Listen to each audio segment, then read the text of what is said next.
This is the Unregistered podcast, and I'm Thaddeus Russell. This is a show about ideas, people, and behaviors that are considered inappropriate, out of bounds, or beyond the pale. The things you're not supposed to talk about if you're a school teacher, a college professor, a businessman, a politician, a parent, a neighbor, or even a podcast host. These are the things you're not supposed to say or even think if you're a good liberal, a good conservative, or a good citizen. Each week, I'll interview a person who has something bad to say. They might be a journalist or a professor. They might be a porn star or a drug dealer. They might just be an ordinary person with an ordinary job who doesn't care about the rules of polite society. I'm not interested in breaking the rules just to be a troublemaker.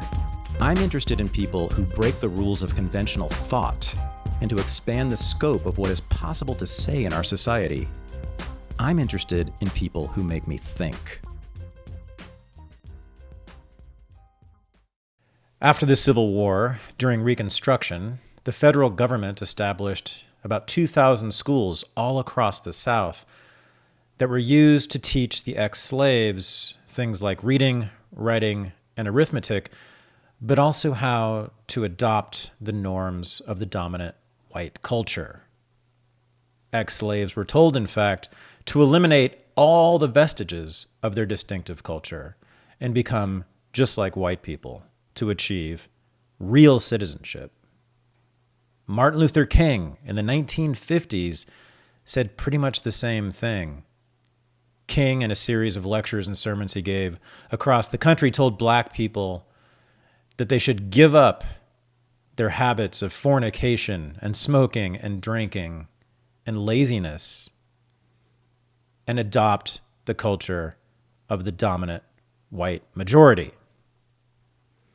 And just recently, the Democratic candidate for president of the United States said, "You ain't black if you don't vote for me."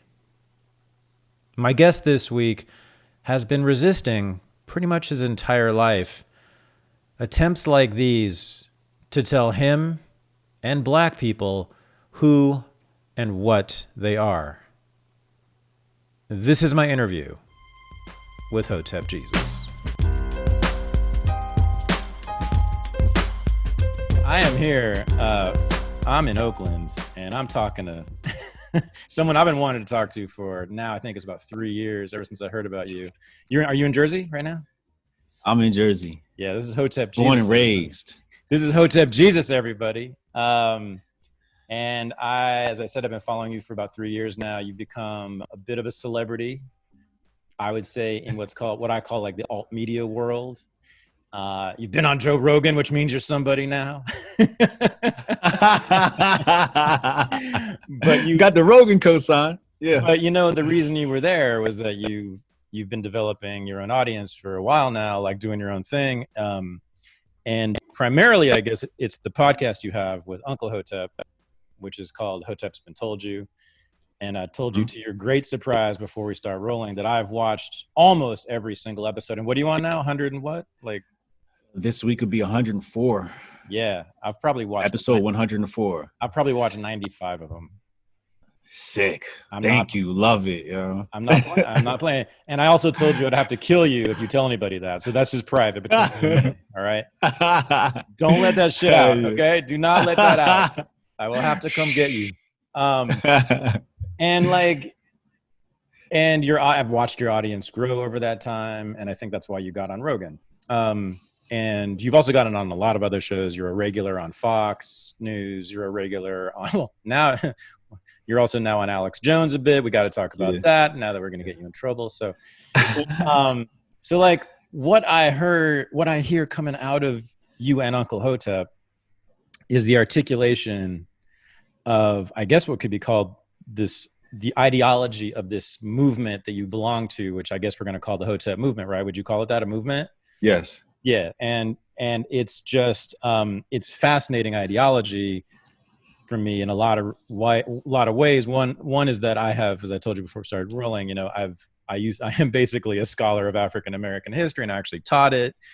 And I have been especially interested in the history of Black nationalism.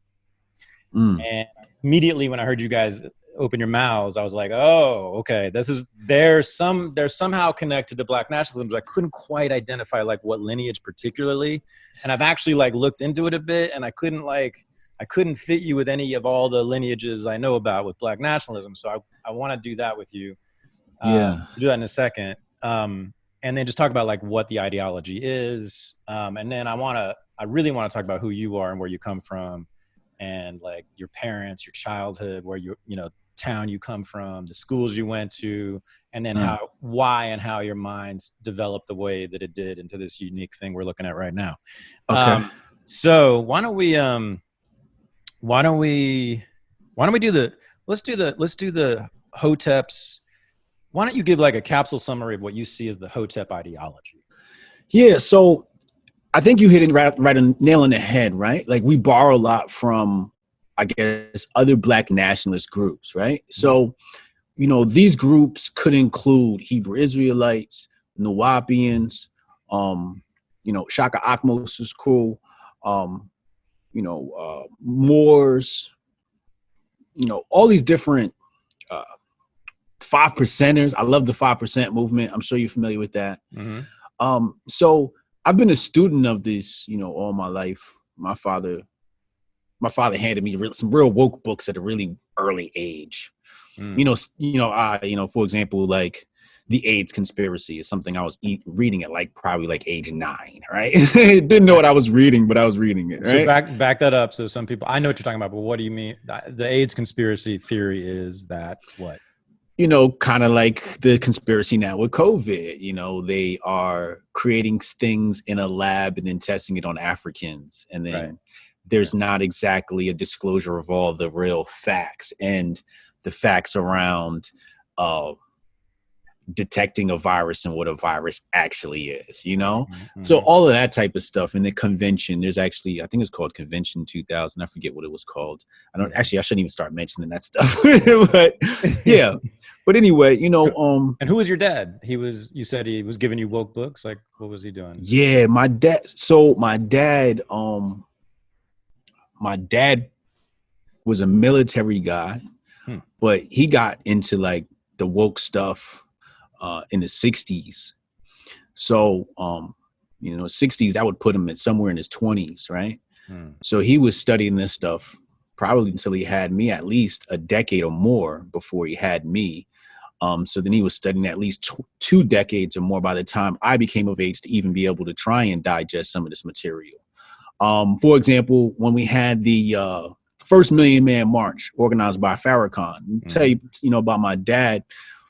He thought it was important enough for me to take off from school to make that statement, because I went to a very racist school, but not important enough for us to get off our ass and actually go to DC. And he made that quite clear. Like, we're not getting in the car to go down there, but sit down and watch this, because there's some great content and information you need to know about that's going to be on these screen from these speakers. So he made me sit down and watch 10 hours or whatever it was. We were just in the crib just watching it all day. So, I've been exposed to, Black nationalism since a young child. So I was born a quote unquote Hotep, Okay. So another thing we have to add is I was an only child, right? I was an only child. I have a half brother and a half sister. But I was the baby. They were much older than I am. They were moved out by then. My mother, to understand the other side of me, my mother was the type of Black mother where she was like, I don't want you talking like Black people, quote unquote, like that hood talk. She wanted me to be able to articulate the English language. So I was caught in 2 worlds. Now, my mom definitely came from poverty. I mean, her mom, we're talking about deep South. My grandma came from Cairo, Georgia. So she dealt with all of the real deep South racism. So that was, like my grandma's alive. She see me walk in the house with a white woman. I could cuss out me and a white woman. You know what I mean? Yeah. Like that old school, like grandma. Down South, grandma. She used to drink beer and smoke cigarettes. You know what I mean? Drink Schaefer's. Yeah. But and she had a garden in the back, real down south or deep south grandma. So that was her mother. So, but my mother was the youngest of 5 and the most successful out of the 5. She was an accountant for a Fortune 500 company. And both of my parents, my father was an electrician and electrical inspector. He was a 6-figure earner. My mother was a 6-figure earner. But my grandma was still in the hood, technically, right? Her mom was still in the hood. Had a nice house, decent house. It wasn't like crime was crazy where they were, but it was still the hood. And I had some cousins, you know, who were of lower income type living, right? So the summers I spent, quote unquote, in the hood, and then I came back to the suburbs and I'd be with white folks. So I had to adjust every year, right? So when I got around the white folks, I was a little too black, and I had to readjust my vernacular and my language and how I spoke. And then when I got to the hood, I spoke too white, so then I had to readjust again. So by the time the summer ended, I was black, right? By the time school ended, I was white, right? so I got this crazy mixture of both, right? But it made you bilingual. It made me quote unquote bilingual, right? So I can understand both, and I have a great command of the English language. And my mother made sure I understood English. You know, like English was one of those classes where I just always did well in. So that's kind of like how I grew up. I grew up racist, only child. I remember my homie Mike Panika was my best friend. He was the kid that like picked his nose or whatever, and the other kids made fun of him and they made fun of me because I was the only black kid and I was small. So I used to have to fight his battles. So I was fighting all through grade school, mostly his battles. Then I had another friend, Brian Bianco. He was a little bit, I hate to use the word slow, but a little bit behind, you know, intellectually. And great guy though, and people used to pick on him. I remember getting suspended from the soccer team because somebody spit on him and I had to whoop their ass. You know what I mean? So I had to fight all through high school, all through grade school. It's a white school, mostly white school. Yeah, it's mostly Italians. Yeah, mostly Italians and whites and Jewish. Mostly Italians, whites, and Jewish. All right. So you know, I had to deal with a lot of that stuff. I was Catholic. I was raised Catholic. So I went from that to Catholic school, you know, and I had to get confirmed. My mom wanted me to get confirmed under the church. So I had to deal with the white people in church too on Sundays. Right? So what happened was, and I'm telling you this just to get to this point, right? What happened was it came to a point where I had to become psychologically strong. But at the same time, it became to a point where I started experimenting on people. So I started experimenting, annoying people and trying to figure out what their triggers were. And then I came down to about 5 personality archetypes. And I figured out that by looking at people, I could tell their personality before they even spoke. And recently I saw an article that said AI can judge people's personality based upon their phenotype. So I was like, wow, I was kind of like onto something when I was a child. So I think they said the AI was like a 67% accuracy or something like that. And I think that's what my method was, probably about 60 to 70% accurate. It's not always accurate, but you can look in somebody's face and kind of tell who they are. So I used to experiment with people and find out what was their limit till they pop, right? And what I figured out was if you found out that you could, all right, let me just say it like this. You don't necessarily have to get someone to love you, to like you. You just have to trigger an emotion. I just have to get inside of you. You see, it's much harder for somebody to love you when they feel no type of way about you if they're agnostic, right? It's almost like you don't exist. But if you can make somebody hate you or love you or laugh or cry, you can flip that to a positive. So I noticed that a lot of my friends, even today, they'd be like, yo, remember when we first started hanging out, we hated each other, right? It's a whole lot of those type of relationships, you know? So I got a firsthand education in psychology. Okay. Right? I taught myself psychology, and that's why I'm great at marketing now. Or at least people say I'm great at marketing. I don't know. I'm still trying to get better, right? So that's me as a child, you know, that's K through 12. Dealing with a lot of white people. Oh yeah. I remember one time, James Sutton, we were outside, I think we were 5th grade. I think James Sutton was 4th grade. He was bigger than me though. And my uncle was a wrestler, so he taught me wrestling. And James Sutton threw a rock at me. I said, yo, just chill, bro. Like, leave me alone, man. You waiting outside the school to go in. Mm-hmm. Throw a stick at me. I said, yo, you throw something else at me, you're going to be real sorry. He threw something else at me, and we ended up in the principal's office, and they said he turned blue and nearly died. Because I threw him in a sleeper hold. Mm-hmm. I think they were exaggerating. I do think he turned blue because I was choking the shit out of him, and I don't remember what happened after I started choking him. I just remember starting choking and being in the principal's office because I blacked out. So yeah, wow, it was a lot of that, man. and then I got suspended and almost tried not to suspend him, and I'm like, he started with me, like I'm defending myself. So then he finally suspended him. But yeah, and then the teachers were racist too. Where like they always, like, the kids would set me up, yo.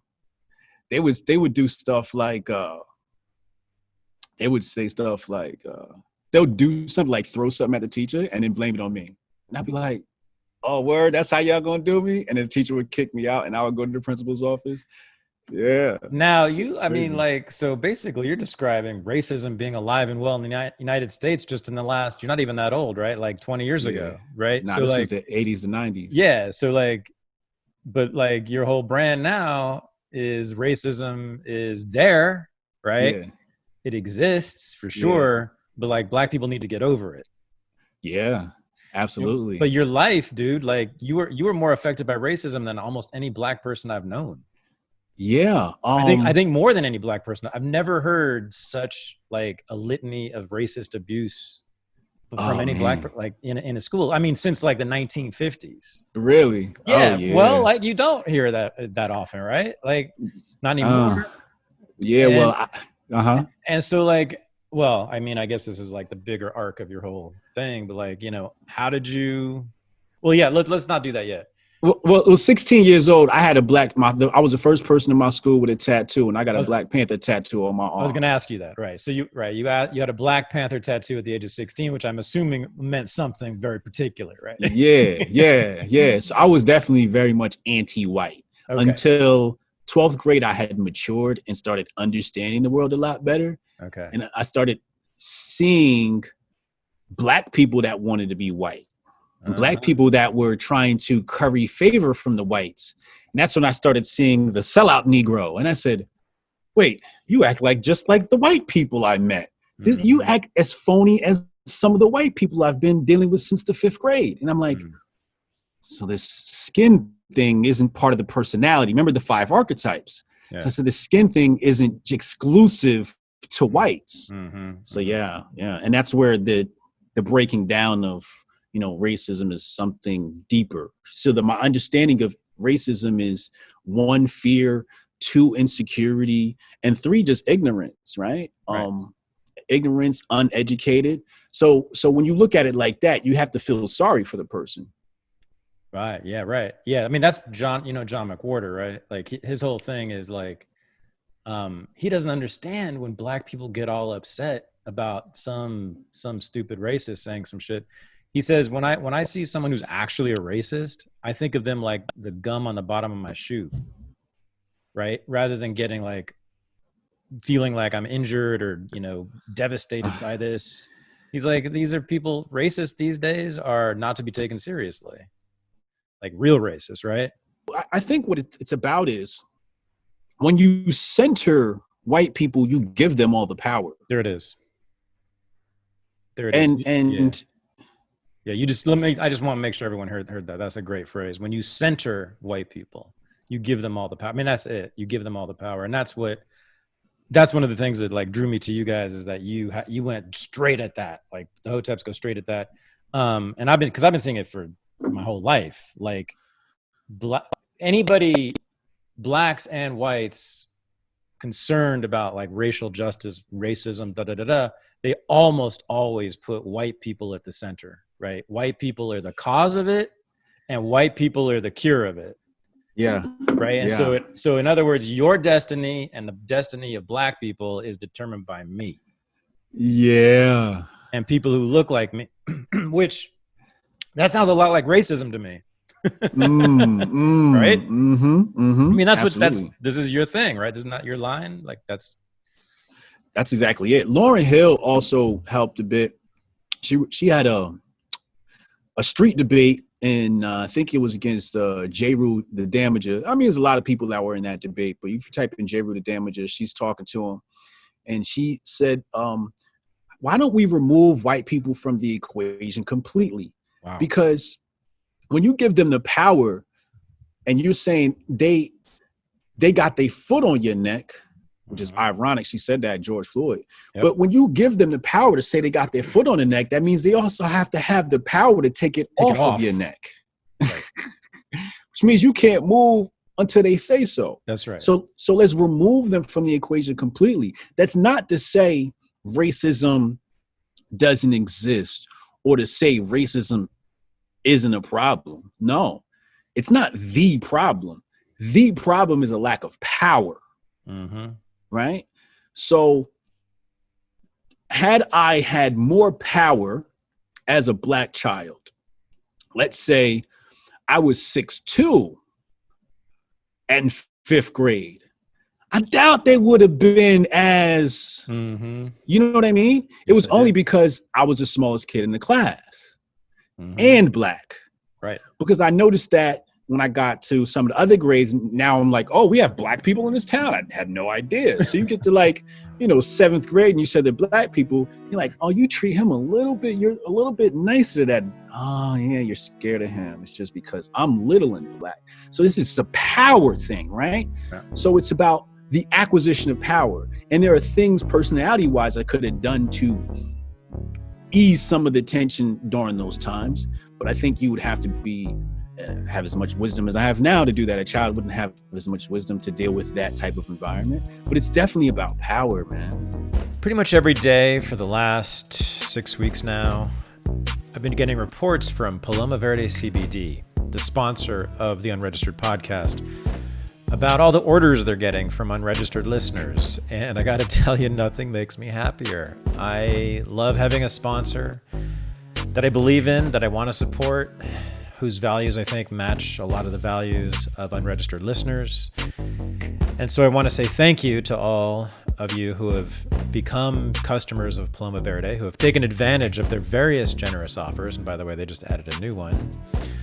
But I wanted to say again that this is an independent, family-owned, entrepreneurial company. It's owned and operated by Vanessa and Carlos Abelar in San Antonio, Texas. And as I've said before, they had trouble with the banks because they're a marijuana-related industry. They couldn't get loans or even accounts in many cases. Paloma Verde means green dove in Spanish because they both believe in peace, as do I, something I love a lot, of course. And their products are tremendous. I would not endorse them. I would not have them as a sponsor if I didn't believe in their products. As Carlos knows, I've been asking him more and more frequently for his tinctures. I love them. I use them every single day for anxiety and for insomnia.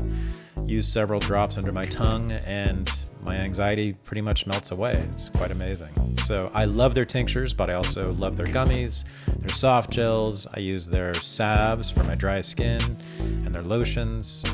Everything I've used, and I've heard from a lot of other unregistered listeners, has been great.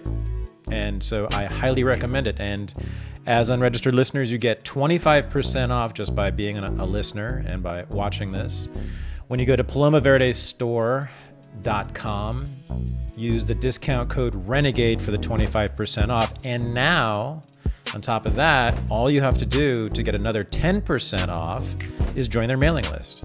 So that's 35% off an order on CBD. CBD that you either have probably bought already or you probably will buy it sometime in the future. This is the fastest growing, or one of the fastest growing products in the country. And so here you go, 35% off. Renegade is the discount code. Go to palomaverdestore.com, and I do think your life will improve because of it. Thanks. Right, and so this is the Hotep's answer, I believe, from what I've been hearing from you guys, is the same answer that Nation of Islam gave, that Marcus Garvey gave, that the Black Panthers gave, which is build our own institutions and stop worrying about white people. Yeah. Right? Yeah, screw the Black Panther movie. Like you know, we've made so many black movies, so many movies about Africa, right? Birth of a Nation, Nate Parker, what's his name? Oh yeah. You're talking about the Nat Turner movie. Yes. Yes. When that movie was about to be released, there was a smear campaign against him, which was led by black feminists. Right. That he was a rapist. Yeah. Yeah. From something that had already been settled and proven and in court. That's been proven he was innocent. I read the court documents. It's ridiculous. Yes. It's ridiculous. He did not rape anybody. Right. He did not. Exactly. Yeah. And they pulled this back up and tried to make it seem like he did, and he had to come out and apologize. But they did this right before that movie came out, right? Which was very suspicious. But then when Stan Lee and his team put black people in a movie, everybody wants to dress up like they're from Zamunda, right? And it's just like, why do you want to be so quick to accept it when the white man gives it to you, but when the black man gives it to you, it's like, no, we don't want it. It's Stockholm syndrome. Oh, yeah. Where they actually do love white people. They say they hate white people, but no, y'all love them. So when I was Ali Shakur, I used to put out these videos. I said, black people are like a jealous ex-girlfriend. Yep. That's what we are. It's like, we're mad that we got dumped. Yep. It's like, yo, get over it and move on. Mm-hmm. Worry about yourself. Everybody wants to integrate. Integration was infiltration. That's how my uncles taught it to me. Shout out to my uncle Odell. He said integration was infiltration. He walked up to me. He said it in my ear. He said, yo, nephew, we were in family setting, holiday style. And we weren't even talking about nothing like that. I didn't know, but he was watching my YouTube videos. Mm-hmm. And he whispers in my ear, he goes, and I had just did a video on integration. That's how I knew he was watching it. He whispers in my ear, he says, integration was infiltration. And then he walks off and smiles. And I'm like, damn, he was watching the YouTube video. And I didn't have that quote at the time, but that's what I was trying to say. Mm-hmm. But this is what's happening, man. Because integration has always meant in this country, it doesn't have to, but it has always meant in this country, assimilation too. Not just integration. Not just, we're not going to just let you in the house. Yeah. We're also going to make you dress like us, talk like us, eat like us. Yeah. Not dance like us. Yeah. Integration is disintegration. Oh yeah, no. I go farther. This sounds like crazy talk, but honestly, it's cultural genocide. Yes, it's disintegration of your culture. It's genocide. It's an elimination. I mean, yes. So during Reconstruction after slavery, right? What did the North do? It established 2,000 schools all across the South for ex-slaves, which now all the white liberals, they see that as like a great moment in liberal history, right? Because we gave the poor ex-slaves an education. We lifted them up, right? And it's true, like some of what they taught them was math, and some of what they taught them was like English, but a lot of what they taught them was how to be white. And I mean like specific shit. I'm talking about, here's the Bible, here's how to read it. You won't ever have sex outside of marriage. You won't do any dancing anymore. You will speak just like us. None of this dialect bullshit, right? Yeah. Even though all of our young people are all the young white people are dancing like you and talking like you and wanting to be a lot like you. No. Yeah. And we gotta be. You will like this part because I know you have a cultural conservative streak. But like, if you're a woman, you're gonna be a wife and a mother. If you're a dude, you're gonna be a father and a husband. That's it. So like total assimilation into the white puritanical formal culture, right? And but what we'll give you is citizenship.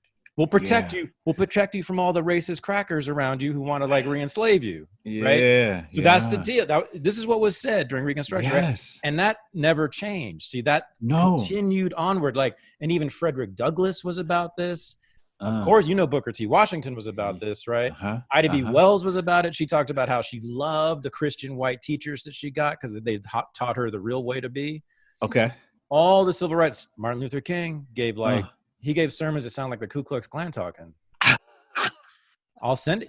I'm not, I I'm know. serious. I know. I You need know you to about, send them to me, but I know. you know about, okay, so you know about King, those are the like, ones you can't find on Google. that's right. Yeah, you can't, but you know what I'm talking about. When King was sermonizing in black churches and telling them how, like, yeah, they need to stop drinking and fucking and all that, right? Yeah.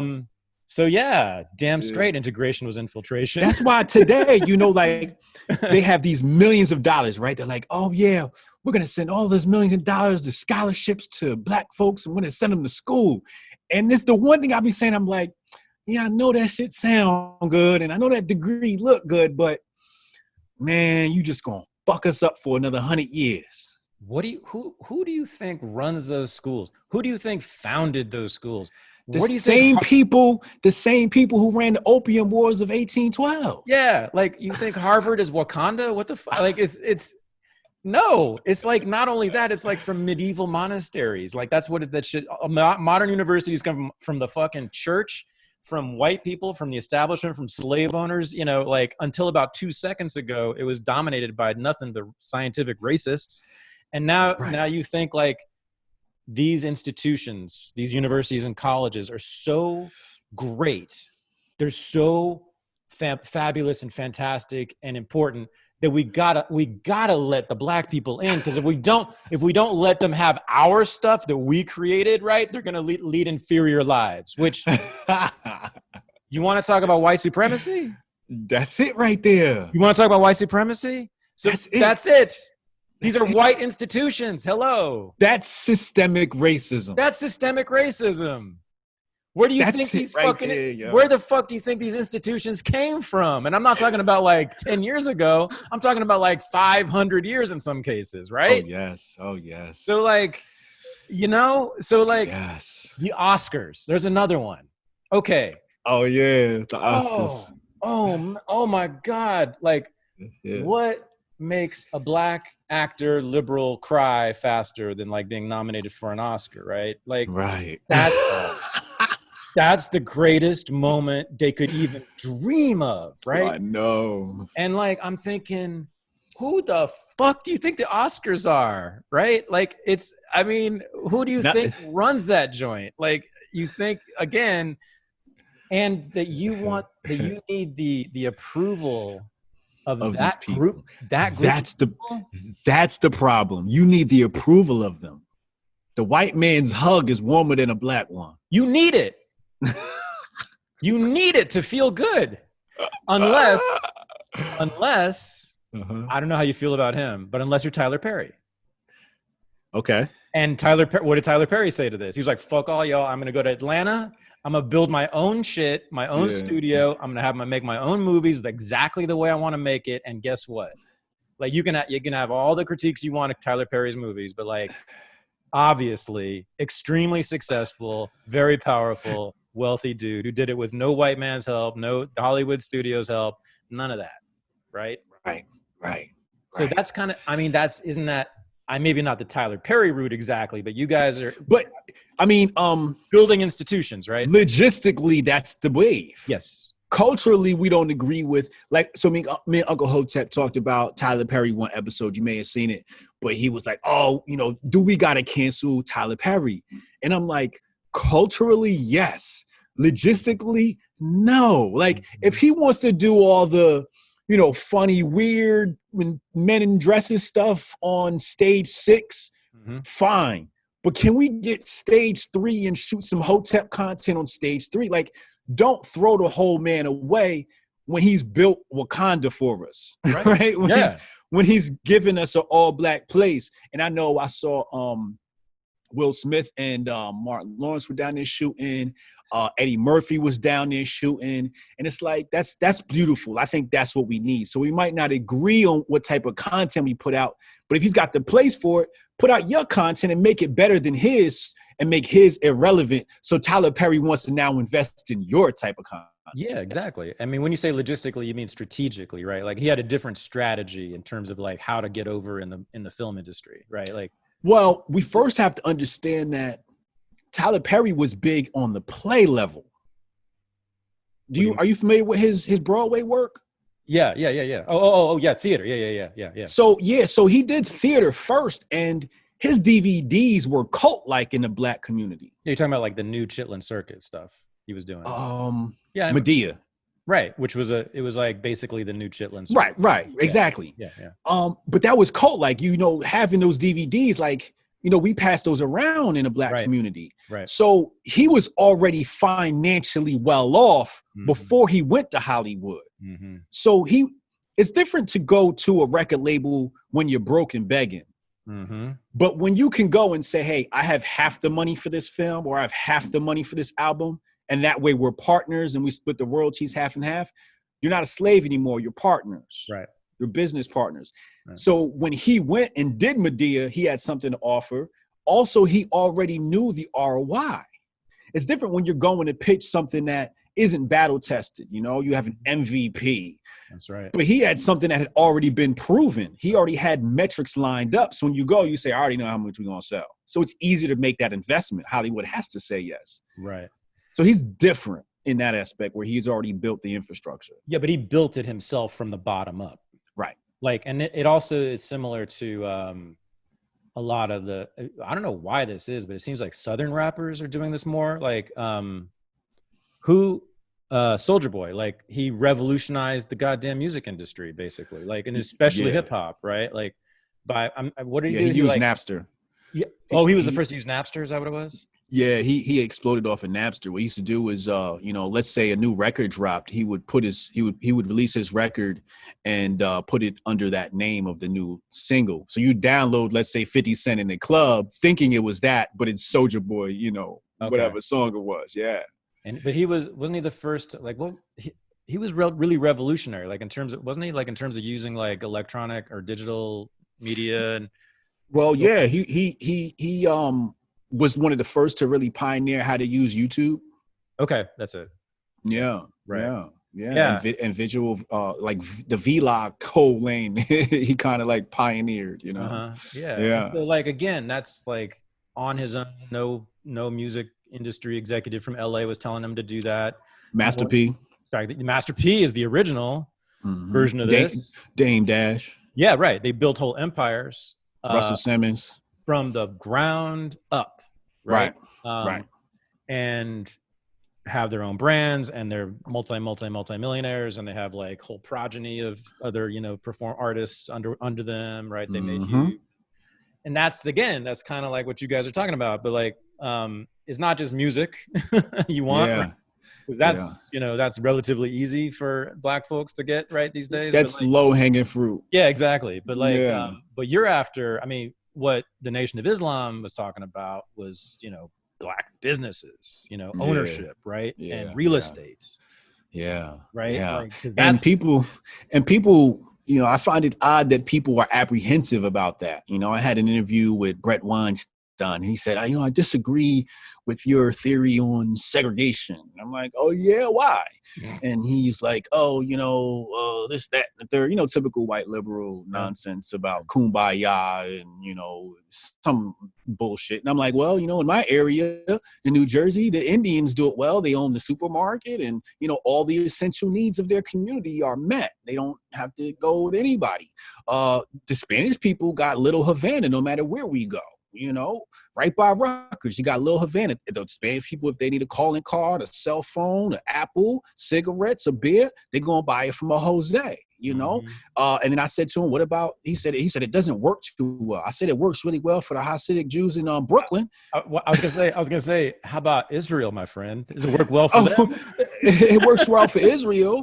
And he was like, so when I brought up the Hasidic Jews, he was like, well, that's a special case. It works well for the Mormons. It works well for the Amish. Oh God, man. It's so, but when white and Black people do it, now it's a problem. It's like, oh no. So it's like some sort of psyop that's happening here where, they want a hive mind, they want to control and keep us white. Right. And to be truth be told, white people have lost their culture. So people say white people don't have a culture, right? Mm-hmm. And I would say that's true. I would also say Black people don't have a culture. And I've written an article that's called Hip Hop is Not a Culture on my blog. hiphopnation.com, or on our blog, I should say, hiphopnation.com. But I wrote a blog on, I said hip hop is not a culture, and I explained why. But America isn't a culture. America is Las Vegas. That's what America, we don't have a culture here. You know what a culture is? A culture is, in science, a culture is something you put an organism in there and you watch it grow. So what if your culture doesn't help you grow, but instead it kills the cells in your body, it kills the brain cells in your body, and it leads you down a path of de-evolution, you don't have culture anymore. Culture is supposed to uplift you, right? Papaya, sarsaparilla, moringa, right? These are the foods that we're supposed to have, these electrical foods that they don't even make available, right? And then the music has been twisted and gone down this path. Remember when hip hop was Hotep? Yeah. Okay. Let's talk about Hotep. Let's talk about hip hop for a second here. All right. Oh, so I'm 54. So I came up all the way through it. Right. So I was like, I don't know, what was I, 18 when like Run DMC dropped, whatever, so I've seen the entire thing, Okay. And I've been a fan my whole life, basically. And now my son is, of course, like all white boys, a fan too. Okay. But so when you said when hip hop was Hotep. Yeah. Yes, sir. Like, I think, to me, it's like half Hotep, half libertarian. Okay. The dominant culture. Now, right. The conscious hip hop, right? Which they've been peddling for about 30 years, right? Which is almost always the boring songs. Yeah. Right? Yeah. You can't, that have no dance beat, right? Deliberately, right? Like Olive Commons songs, for instance, Okay. They're the outliers. Okay. Don't you think? Like conscious hip hop, so-called. Common didn't have a hot album till Kanye touched it. Correct. Right. So, I don't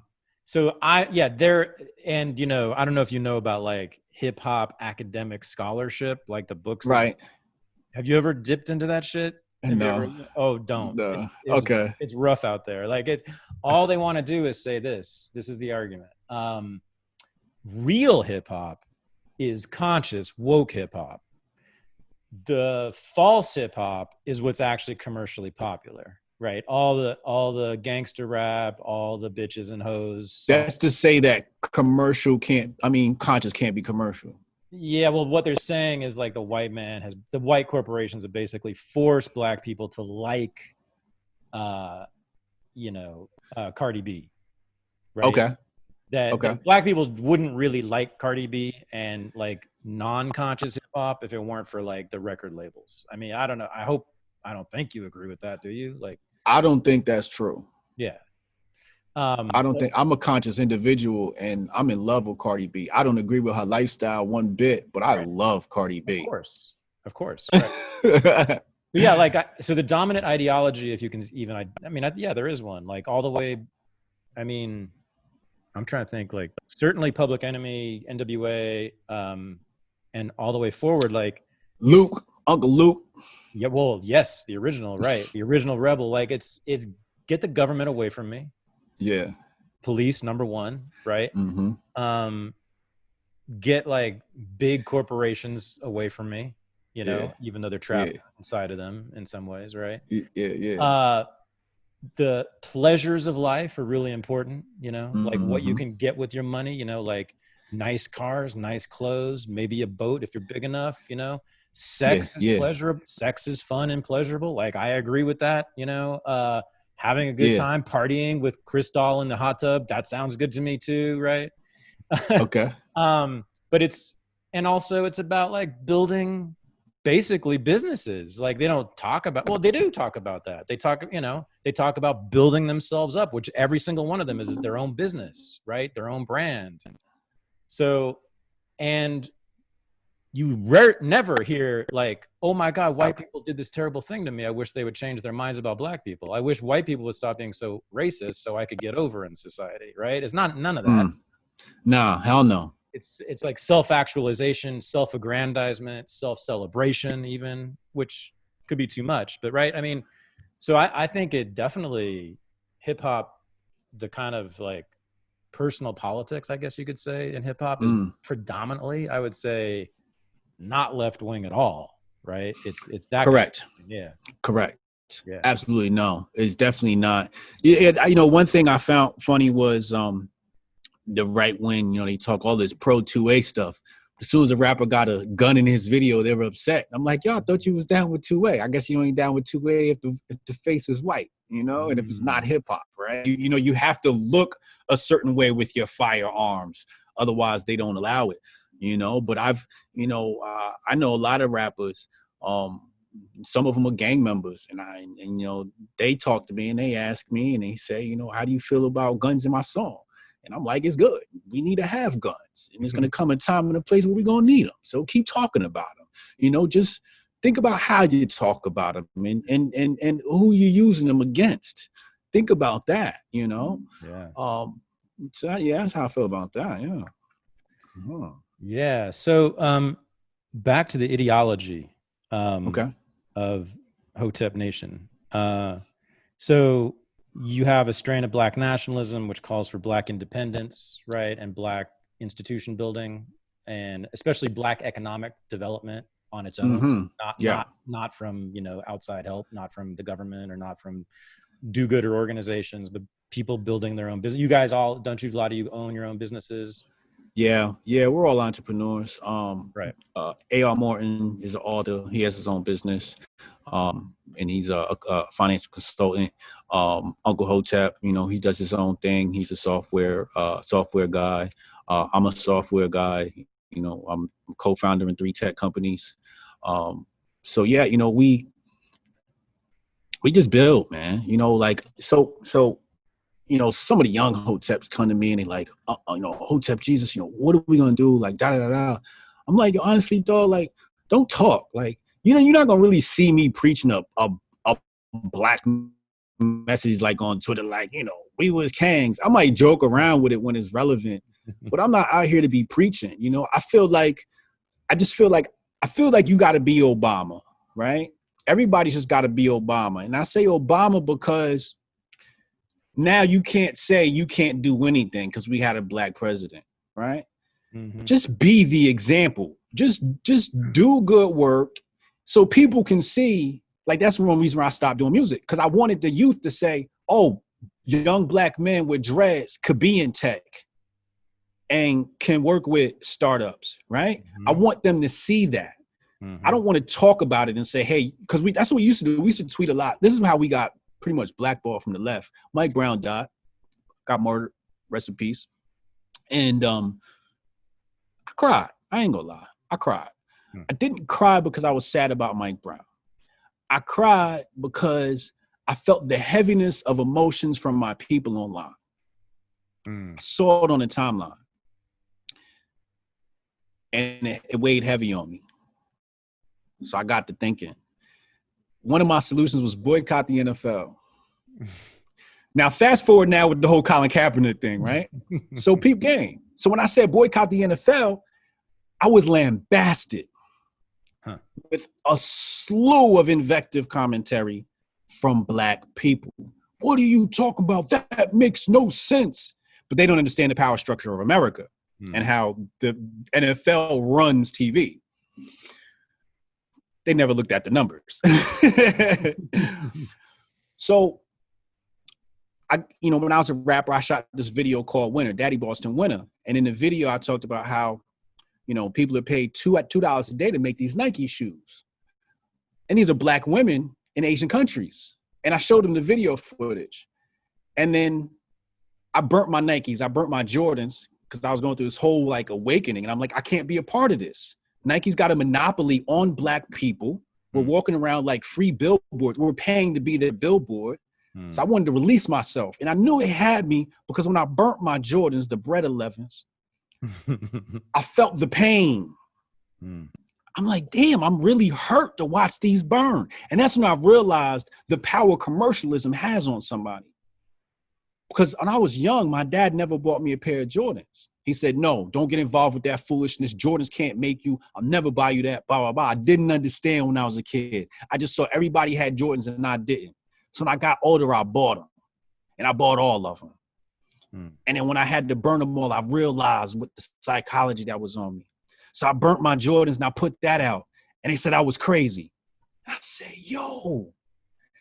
I looked at Dr. Sebi. I looked at Lisa Left Eye Lopez, the late great.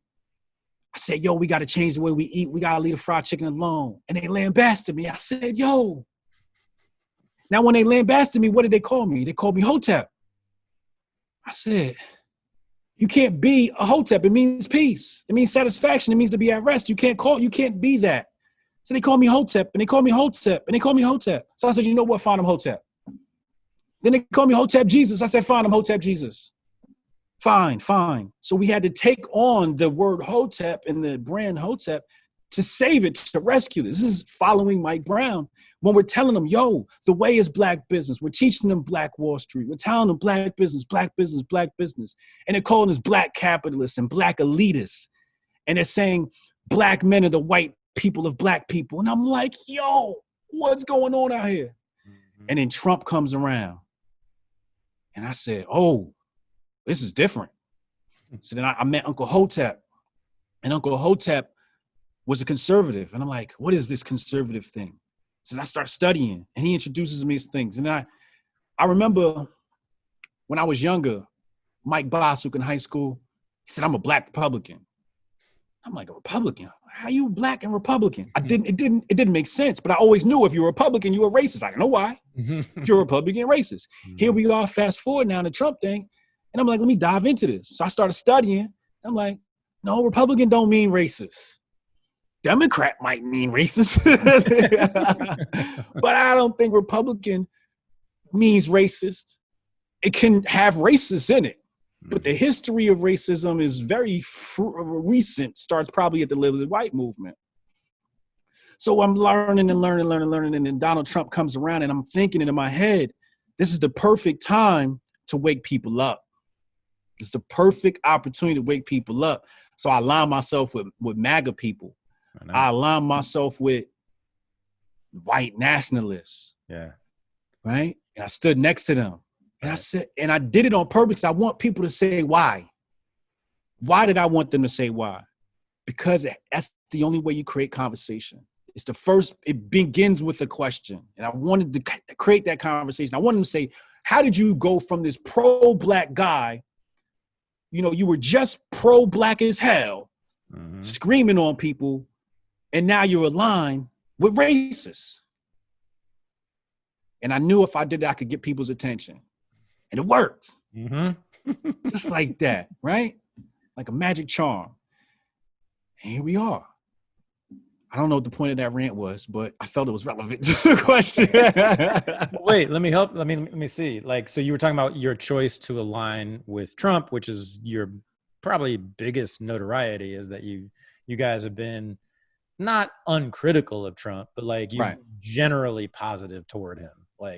Generally in support of him. In fact, I think you were really critical of his handling of the riots recently. So it's not like you're, it's not like you're just partisan shills or anything. But so, all right. So, and you said you made that choice very deliberately and consciously because you wanted to shake people up. But what did you want to make them see from doing that?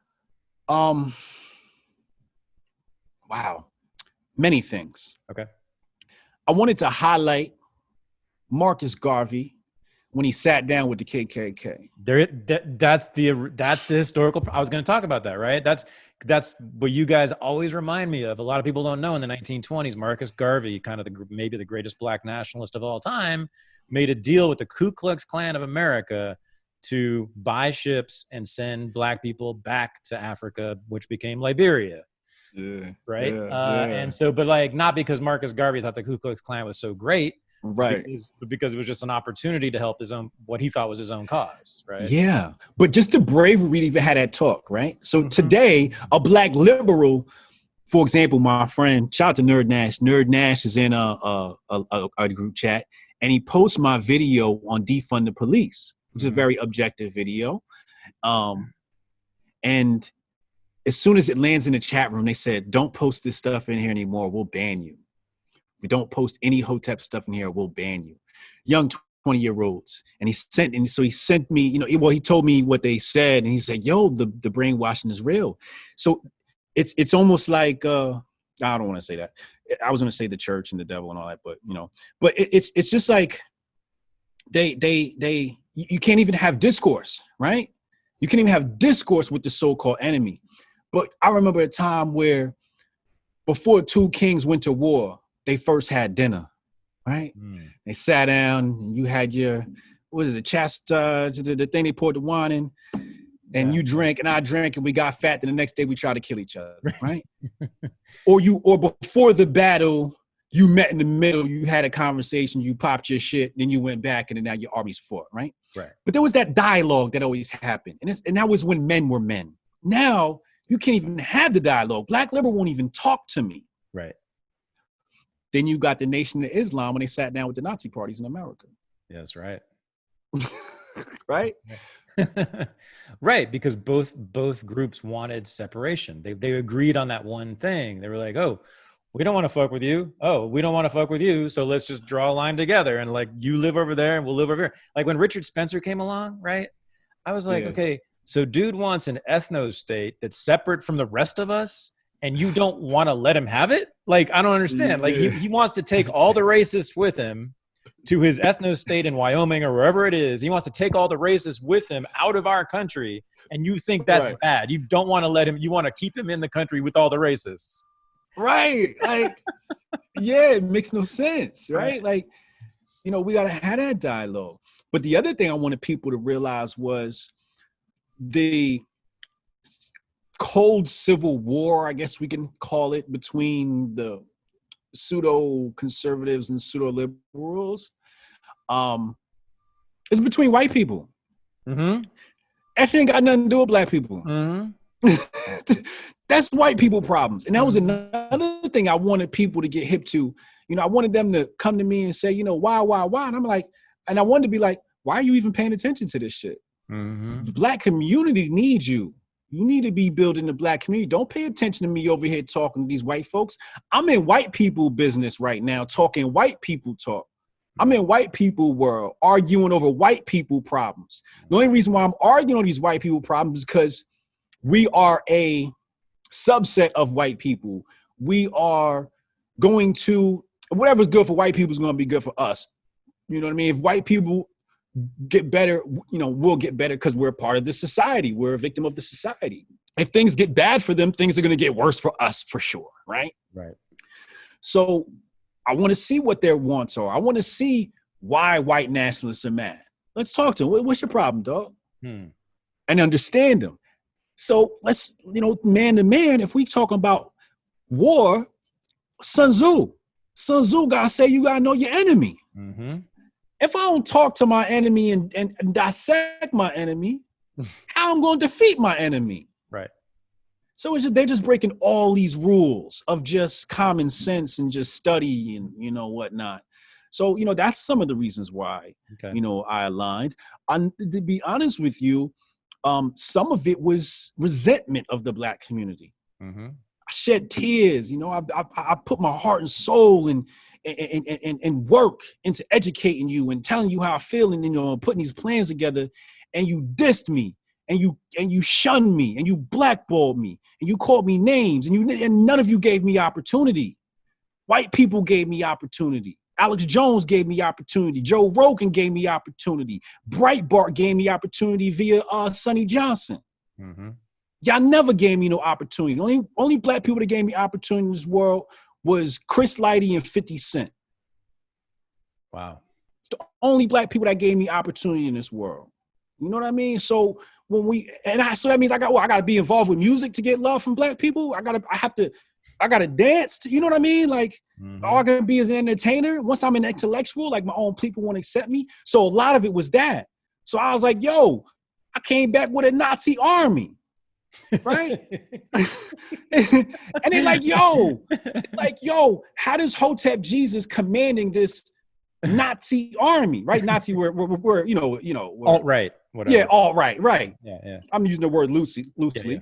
But I come back with this strong alt-right army, and they're like, how is a black man wielding an army? And I'm like, y'all got to pay attention. This ain't about black or white. It's about ideology. And your ideology's messed up. And my ideology aligns more with theirs, and yours aligns more with the enemy. And they know the enemy doesn't align with them. The enemy is the reason why we're in this mess. Yep. I've seen you talk to several people who are, quote, race realists, which that's racist. I mean, I don't care. I think they're racist. Yeah. Yeah. I mean, I don't care. Right. But it's calling it race realism is bullshit to me, whatever. But like, so I've seen you talk to people who have that ideology, you know, front and center in their thinking, and they got no problem with you.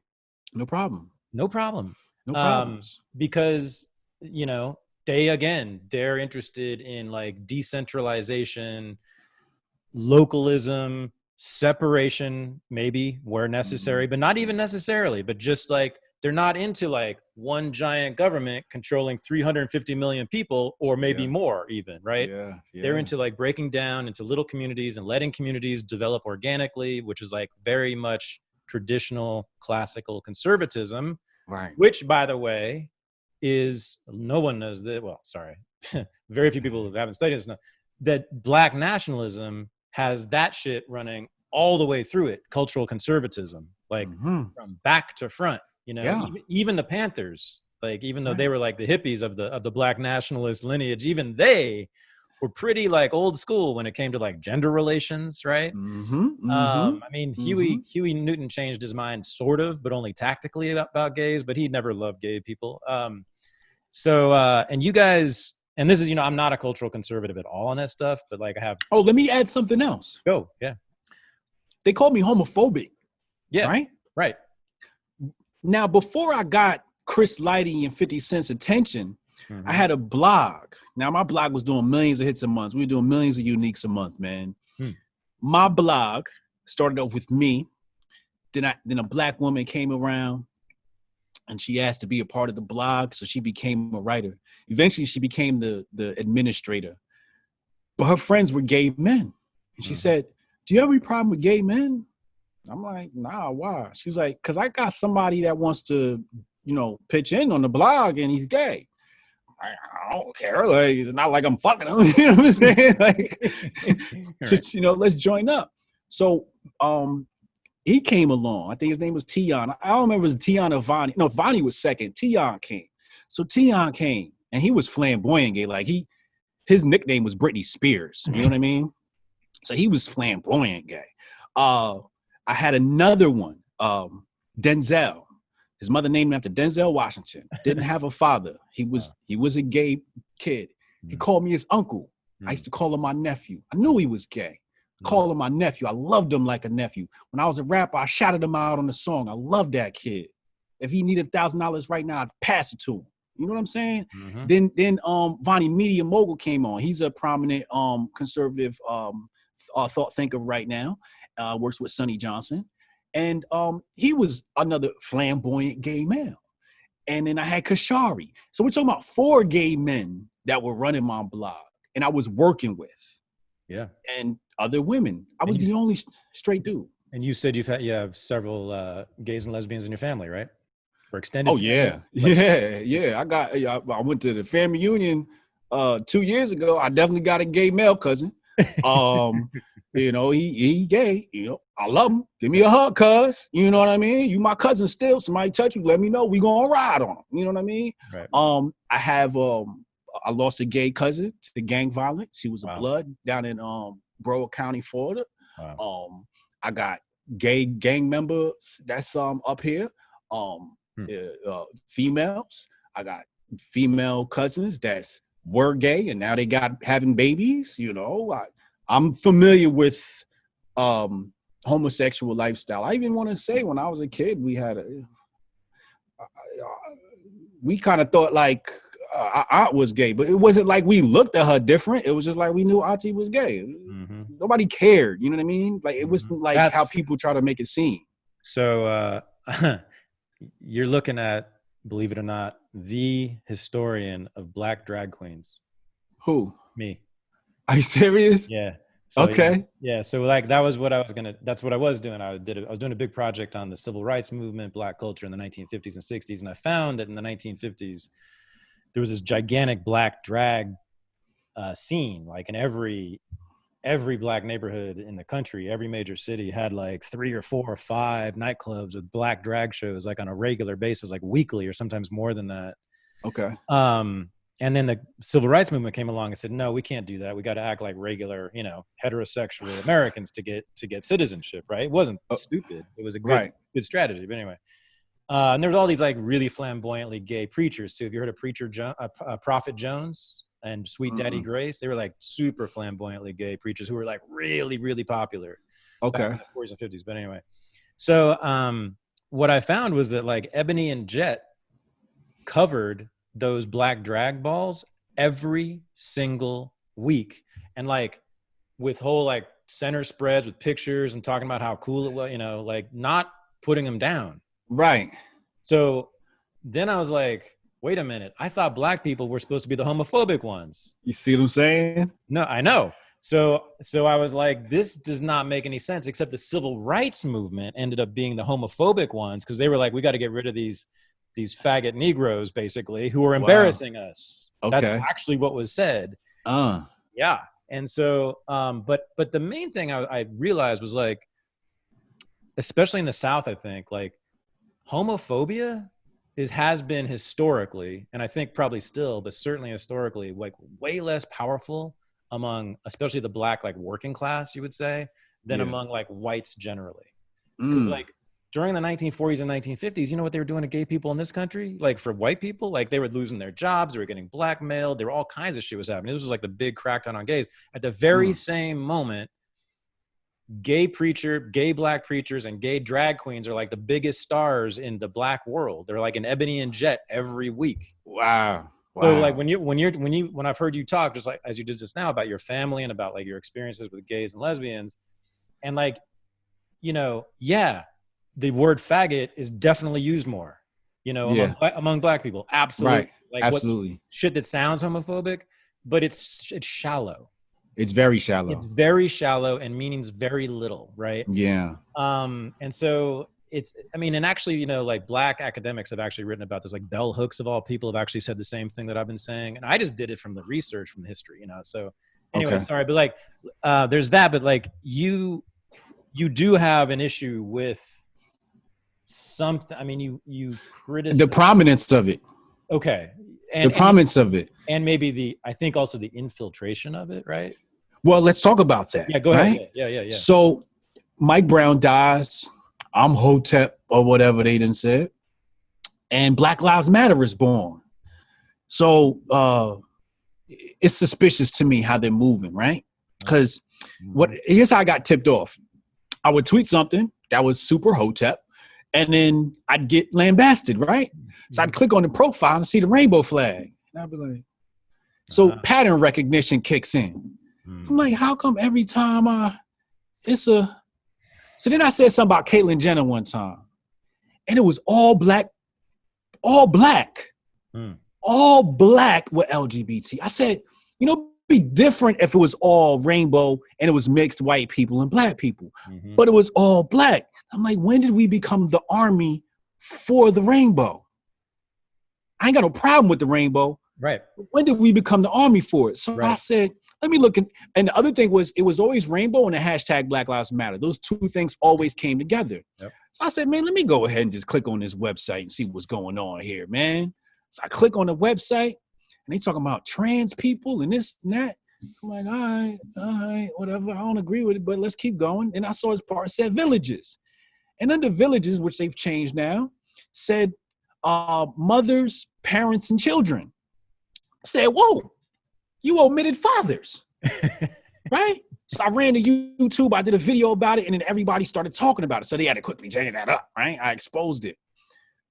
So I said, oh, this is the PSYOP. It's got, somebody infiltrated and changed what this thing was supposed to be out. Because I said, how did we go from Mike Brown, Trayvon Martin, Tamir? I mean, the list goes on, but we're talking about predominantly heterosexual Black men. Yep. right? Not to say they're more important than gay men, but these cases have been all heterosexual black men, or just black men. So how do we get to this space where black men are the white people of black people? If we're the ones getting shot by cops. So I'm like, yo, like, this thing has been hijacked. And that's when Darren Seals started exposing it. He started talking about how Black Lives Matter was in the house passing out checks, and he had to smack DeRay up at the thing, and Antifa was coming in, infiltrating the peaceful Ferguson protest, and how that got co-opted. And he's R.I.P. to Darren Seals. He was found burnt up in a car in Ferguson, right? Mm-hmm. So I made a video about Sean King and exposing him. I'm like, yo, we can't trust him. And in 2015, you know Reggie Ossie, you know Combat Jack, right? You know Combat Jack? No. Combat Jack was the entertainment attorney coming up with when all of hip hop was growing up. Okay. Right?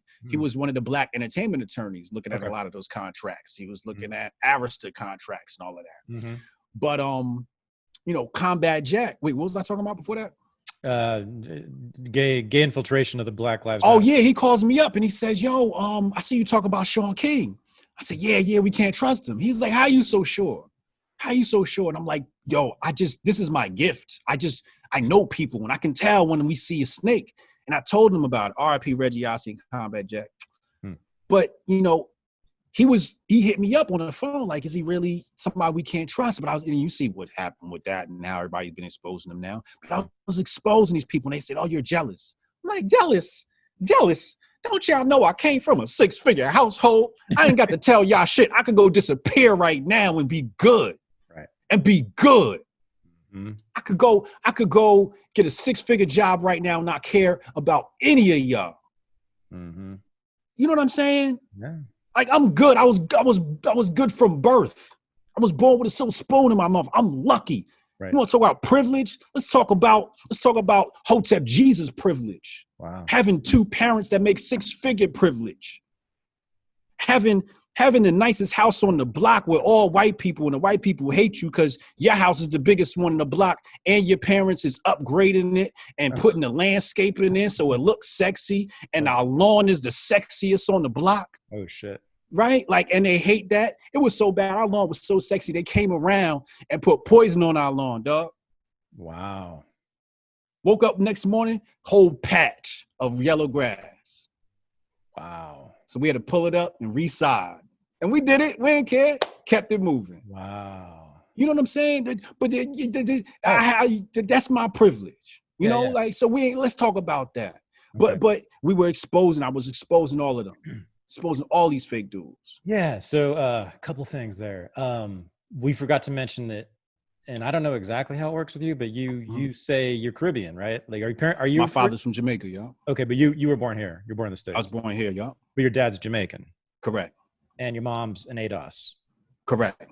And your Jamaicanness has to have something to do with a lot of what you're saying here, right? It's got everything to do with it. Yeah, right. Okay, so like, you know, Jamaicans, people may not know this, they're immigrants. And immigrants overwhelmingly behave in particular ways, and one of them is they work their fucking asses off to get over. Facts. Where they came here. That's the whole point of coming here, right? They didn't come here to, like, you know, just sit around and be poor. Right. So Jamaicans, as you know, a lot of people know, like, often are not super fans of, like, you know, ADOS. Correct. Correct. American descendants of slaves. Correct. There's a whole beef between them. If you ever lived in New York, even white people in New York know about this beef, you know, because of all their West Indian nannies, you know.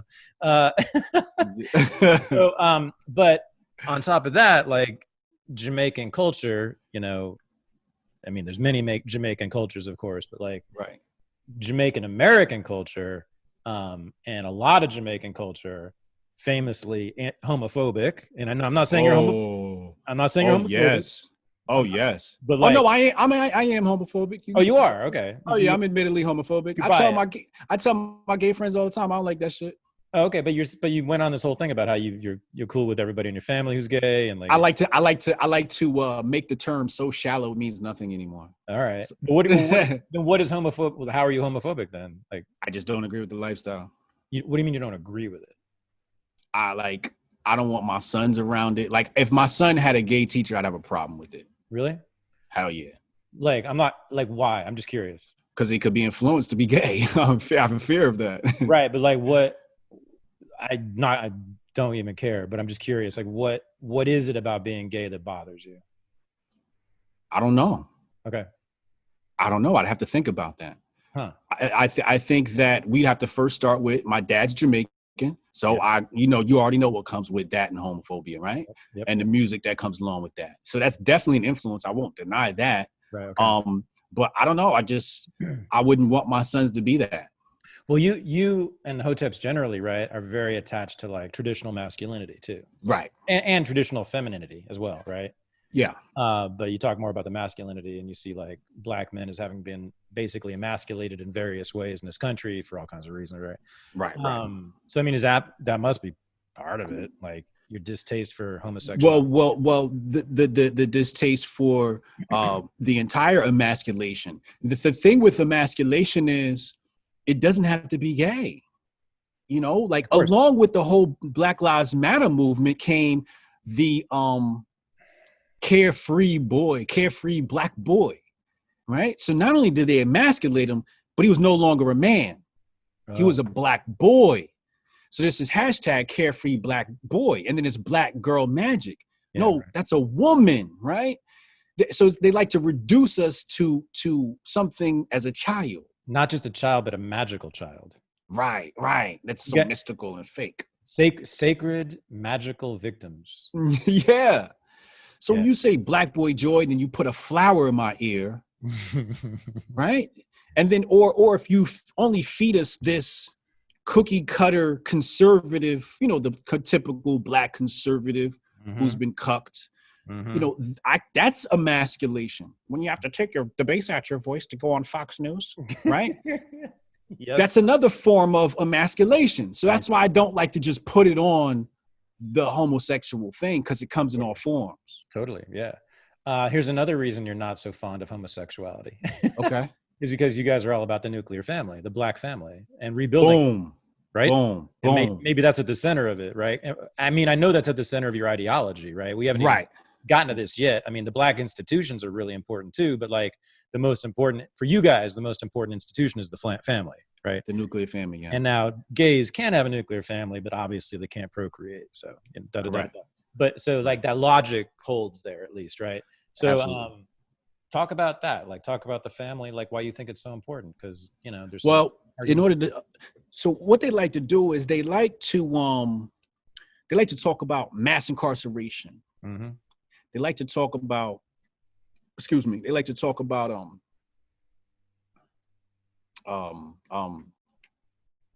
police brutality, right? Mm-hmm. Well, they ain't talking about AIDS and how many black men that takes out, right? They ain't talking about our selection in sports and how many black men that takes out. CTE. Oh, you're talking about football? Yeah, right. Yeah. Right. Yep. They're not talking about the Vietnam War. They're not talking about the Civil War, right? Once you, I think the Vietnam War was probably, well, real quick, let's, while it's on my head. Yeah, let's do this. The welfare setup, right? Where it said, oh, well, if your wife needs assistance from the government with kids, verify that the man ain't in the home. Right. Right? That white liberal trick, that Democratic LBJ trick. Yep. So let's not forget that. And white daddy becoming daddy. God damn. That was a trick. That was a big blow. And the way you put it right then, that just like that crystallized it for me, right? Like you get the black man out of the house by saying, we're not going to give you any money that you need unless he's gone. But here's Lyndon Baines, Daddy Johnson here, like, and his social welfare army who are going to come, they're going to be like his little nuns basically coming to your house and helping you. Mm-hmm. Yeah. And like ever since then, black people in this country, most of them, I think this is true, most of them have been essentially wards of the state. Because most black people in this country live in public housing, go to public schools, deal with the cops all the fucking time. Yeah. Deal with social workers, like Yeah. administering their family's welfare program to them, right? They're dealing with the government all day goddamn long. All day. All day, every day. Like, no one deals with the government more than the typical black person in this country, right? Go to child support court. See who you see in there. They're like all day long, they're surrounded by government officials telling them what to do and what not to do. Surrounded by communists. Now, like, I did not like a whole lot of what's been going on in the rioting lately, but I also can understand why there would be like a general like opposition to authority figures among young black men, you know? So peep game. So watch what happens when you remove the male from any household. Right. The women now have to compete. I think in the black community, I haven't upgraded this number. It's probably outdated by 10 years now, at least. But I know at one point, black women outnumbered us 4-1. Oh, who are not in prison? You mean talking about, if you're talking about incarceration, you're talking about free people. Free people, right. Out of prison. Yeah. Correct. Wow. Yes. 4 black women to every 1 black. And when you include heterosexual. Okay. So, but it's like, wow. So yeah, right? Like people out, so black people who are not in prison, it's 4-1 women? 4-1 women. I didn't know that. Now, don't ask me where I got this number from. Like I said, I can't remember where I got it. This is old information. This old Hotep information, right? So it might be 5 or 6-1 now. Yeah. I mean, if you look at, the numbers I do know, it's not impossible, right? So what happens is, because of that dynamic, you now have a high rate of infidelity. Oh. Because the women are competing. So, you got your woman, but there's 3 women trying to get at you. For every 1 woman you got, is 3 more trying to get you. Okay. So that makes you rare. What makes you rare makes you popular. What makes you popular makes you sought after. Once you sought after, it blows up your ego. Now you got to have more than 1 woman. Oh. And that's where you see it in hip hop. You got more than 1 woman. Oh my God. You see what I'm saying? And that's where the family starts to go downhill, and so one of the solutions to that was, after a man marries his first wife, however she comes, the second wife must be one with a child. Which rule is this? No, it's just like a proposed solution that I've heard before. Okay. In the Hotep community, right? Yeah. To kind of help with these numbers. Gotcha. Because there's so many of them, we'll have to take on like a Muslim-like approach and have more than 1 wife, right? Mm-hmm. Until the numbers start to balance out. But what we can't have is women out here raising children with no dad, no father figure. Mm-hmm. Somebody has to pick up that slack. And then your 3rd and 4th wife. So then I think it goes, your first wife can be like A material, like single, hot, whatever. But your second wife has to be B rated, right? She could be sexy and whatever. But she's got to be a mom. Got to be a mom. But your 3rd wife, you can't be out here getting another hot chick. She's got to be like, she can't even be sexy. She has to be like, maybe a little on the chunky side, not too attractive, and has a kid, right? To kind of balance themselves. Wow. But that's the problem here, right? And so here's the thing, just to cap that off. Yeah. You got a man, things are going good, been with his girl, got his kids, and that one girl comes along and he cheats. Now the woman leaves him. Or what always happens, I'm gonna say always happens, but what mostly happens, child support court. Oh my God, here it is, yeah. That's how it happens. And so now you hit child support court. Now you get fired from your job, right? Or not because you're on child support court, but for whatever reason. Mm-hmm. And child support, like, knock, knock, knock. You ain't made a payment. Mm-hmm. You driving around, got a warrant. Whoop, whoop, whoop. Pulled over. Mm-hmm. You had a fight with your baby mom. She won't let you see your kid. You broke. You got no money. You having a bad day. Cop pulls you over. Now you dead. See you in prison. Or see you in prison, right? You either right. Now, you do know about Walter Scott and what got him in that situation, right? No. The one who was shot in the back in South Carolina? No, I have no idea. You know what I'm talking. The dude was running. I know Walter Scott. The reason that happened was that Walter Scott was pulled over by that cop on a child support warrant. The reason that whole thing jumped off was because of that. So just what you're talking about. Just what you're talking about. Wow. It's common. Wow. I didn't know that. It's very common. What happens to white dudes just as much, by the way. Right. They get pulled over for child support warrants, and often they get either shot or put in prison. Wow. Yeah. So think about that. Vietnam happens. It takes the man out the house, and whatever that is, it triggers that. So Vietnam happens, right? Now there's black men are even coming back with drug addictions, right? So that's taking them out, or getting caught up in the streets and the gang violence, or the FBI's infiltrating the Black Panthers and the Bloods, or whatever it may be, right? So now they're out of the home. These numbers start to go to 4-1, right? And then now it causes the next man to cheat. Not to say it's an excuse to cheat, but this is what happens when there's 3 women trying to get at you. You cheat, your wife leave you. She chooses to go to Uncle Sam, no relation, and then you see the cycle start. Wow, I had not put all those together. Yeah, that sounds right to me. Wards of the state. And then on top of that, let's criminalize drugs, right? And make that a real serious thing in about the 1960s. We didn't enforce it that strongly before then, but in the 1960s, we're going to put the hammer down. And guess who's going to occupy that black market, right? People who have been kept out, disenfranchised, told they're not citizens, you don't belong to this country in all kinds of ways. You think they're going to be like, oh, we shouldn't do drugs. We're not going to enter this. We're not going to make But what war was in the 60s? The Vietnam. I know. Yeah. Right. They back. Went overseas to get the drug addiction to come back to the state waiting for them. Yeah, I know. And now they know how to shoot too. And right. Always a mistake. World War II, Korea, Vietnam. It was like, oh, fuck. We taught the Negroes how to shoot. God damn it.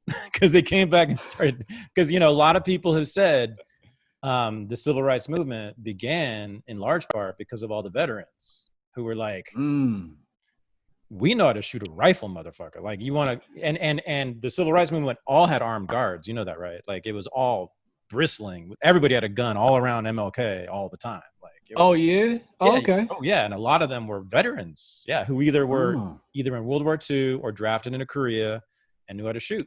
And and we're not intimidated by white people too much either because of that. So yeah. So you have the wards of the state, you have people who are disenfranchised and don't give a fuck about America. You make this thing illegal that's really, really profitable. Who do you think is going to be involved in that market, in that trade, right? And so, of course, blacks disproportionately and brown people disproportionately become involved in the drug trade. And then what happens? We have a shooting gallery for 50 fucking years. Bingo. And then we finish putting y'all in prison. Yep. We had a good Hillary Clinton, Bill Clinton, and Joe Biden writing the crime bill and all that. And thank you for mentioning those names, because the people who are overwhelmingly, like 95% responsible for mass incarceration, the laws that led to that, liberal Democrats. And I'm not even talking about like Clinton. I'm talking about liberal, left of Clinton.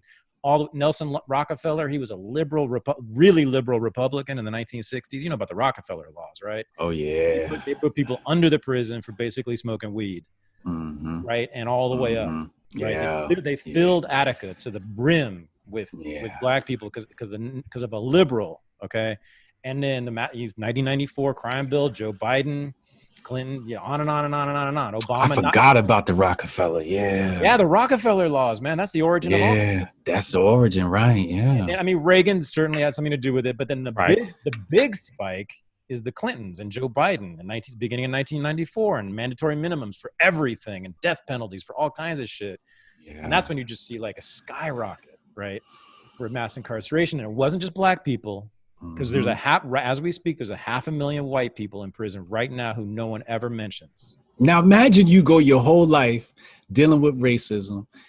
He's trying to warn your black people about these people, and then they turn around and protect these people. Protect them. They go campaigning for them.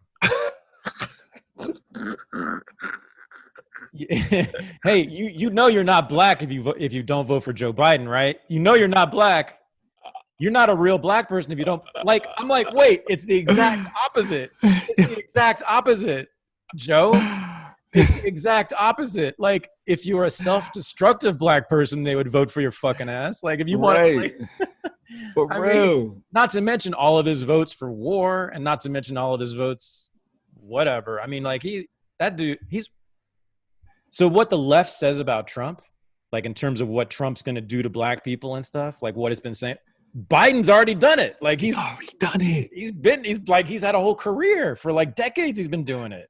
Biden been done locked you up. Yeah. He's been told you're going to jail.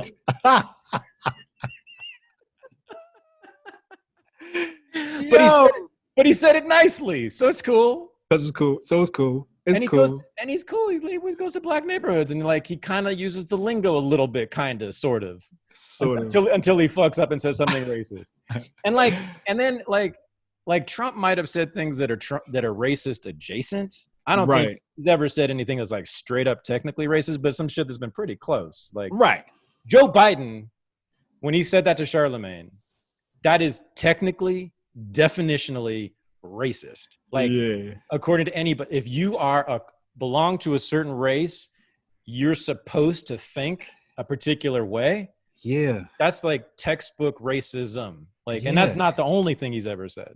And just to give you a little bit of a microscope into the black community, the black community knows that was wrong. Right. But we didn't as a whole come out and say, yo, that was wrong. Some of us did, but as a whole, we were quiet and just like said it to ourselves. Yeah, that was kind of messed up. I don't think I'm gonna vote this year. But we didn't come out and because the Trump card, right? Because the Trump card was so strong that they won't, because they hate Trump so much. Yeah, no, I mean what I saw was like on Black Twitter was a lot of like tisk tisk. Oh damn, Joe, that's kind of racist, Joe. But like, if Trump has said that, what? Oh man. Or really, if anyone, it's any white person had said that, but besides the Democratic frontrunner, right? Right. They'd have hung my ass from a fucking lamppost, as they should have, like, but then worse, what's her face from the 1619 Project, Hannah Jones or whatever. Remember that tweet she came out with? It said like, what people don't understand is there's racist comments that are damaging and there's racist comments that are not damaging.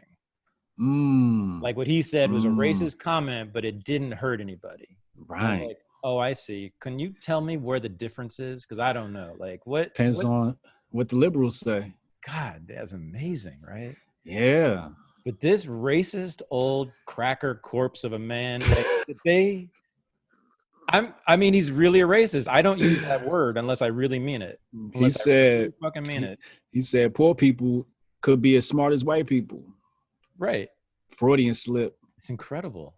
There's been a few of those already. We've just begun. Like, you think there's not going to be more? That's real racism. That's real racism. That's like old school racism. Wow. God damn. All right.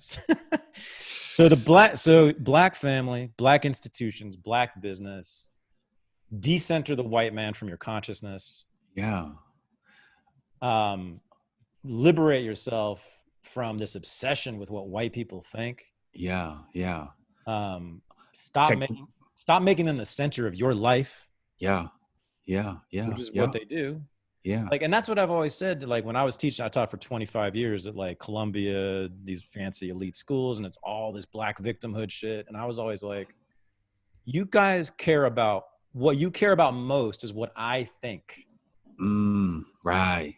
That's what you care about most is what I and other white people think. Yeah. And I think Thad. No, it's more than that, Thad. It's more than that. It's if you don't care, then they're destroyed, right? Like I care what white people think. I care what Arab people think. I care what everybody thinks. But there's a certain amount of weight I'm going to give that. My peoples are going to have more weight. Their opinion. I want my people to be happy about me. I want my people to celebrate Right. me before the whites. How crazy is it that I'm not celebrated by my own people, but white people celebrate me? And white people be like, yo, this dude pro-black as fuck, and we love him. But the white people, but the black people don't love me, right? Yeah. Like, that's crazy. That's so crazy. I had an answer to this kind of, now you're making me remind me of the whole gay infiltration of the BLM. I don't have this exactly dialed in, but you know where like all of the BLM leadership comes from, right? Like 100%. The original with the two lesbians? Like the whole, every well-known BLM activist comes from one particular, you're going to get this in a second, went to a particular kind of institution probably in the last 5 to 10 years. Every single fucking one of them went to college. Really? College. Really? Did they? Of course. Well, here's the thing, that college. We're getting into the blue checkism. Yeah. Universities and colleges. Yes, we're getting into blue checkism, right? And these are the same people that come around and say, oh, white privilege, white privilege, white privilege. I'm like, yo, you got the blue check, you got the degree, CNN calls you up all the time. You got the MacArthur Genius Award, which gives you $500,000. Like, it's only gone to black people for about 10 straight years now. Right? And you're sitting up here complaining, but you mad at me when I'm telling black people to pull themselves by the bootstraps. I don't even got half the access you do. Right. And these are the people at the forefront of our movement. I know. Privileged blacks. I know I was privileged because my parents, were well off or worked hard to make sure I was privileged. These people are privileged because they are loved by the white liberal. Correct. They are white liberal puppets. That is correct. I'm sorry. That's. Which is why when they type up, black men are the white people of black people, the white liberals like, you need another $1,000 next month, another $10,000. Let's keep this going. I mean, but you're right. We call them paper on the wall Negroes. That's, yeah. And the thing is, they have a lot of paper on the wall. Yes. It's gotten out of hand lately. So, like, I mean, which award has Roxane Gay not won? Like, which fellowship and teaching and university professorship has Jelani Cobb not gotten? Like, which Ford Foundation grant? Oh, we haven't even talked about Ta-Nehisi Coates. Like, what? He's the king if he wants to be. Like, whatever. Like, you just blank check. Whatever you say, we're gonna pay you whatever you want. I know, because I come from academia where this shit is the most stark.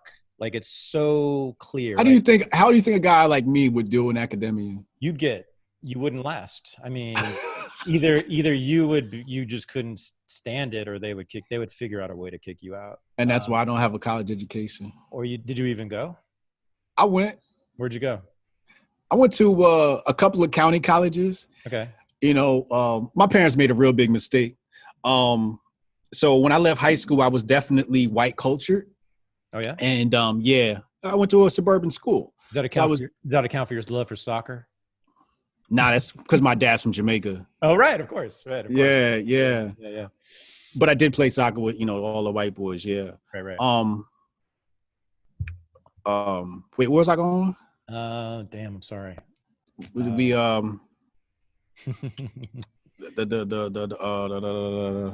where were we?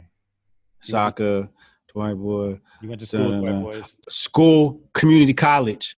I went to community college. Before I went to community college, I never even smoked a blunt. Wow. Yeah, I was a good boy. I was a really good boy. I tell you, the first time I smoked a blunt, I was hanging out with Darkeisha and Marta, two black girls, or one black girl and one Spanish girl from Newark. Mm-hmm. They were on the basketball team. And they were like, Brian, you so funny. You gotta smoke weed. You so funny. You would be 10 times funny if you got high. I'm like, yo, I don't smoke. I'm an athlete. I don't do that. So they locked the door one day and they forced me. They said, if you don't smoke, we're gonna beat your ass. And I'm like, yo, I will beat your ass. Like, I know how to fight. I will beat both of you. I don't want to hit 2 women tonight. And they're like, well, we gonna fight. And they're from Newark, so they dead serious, right? So I was like, you know what, man, fine. I don't even want to do this tonight, man. Just pass me the thing. So I smoke it.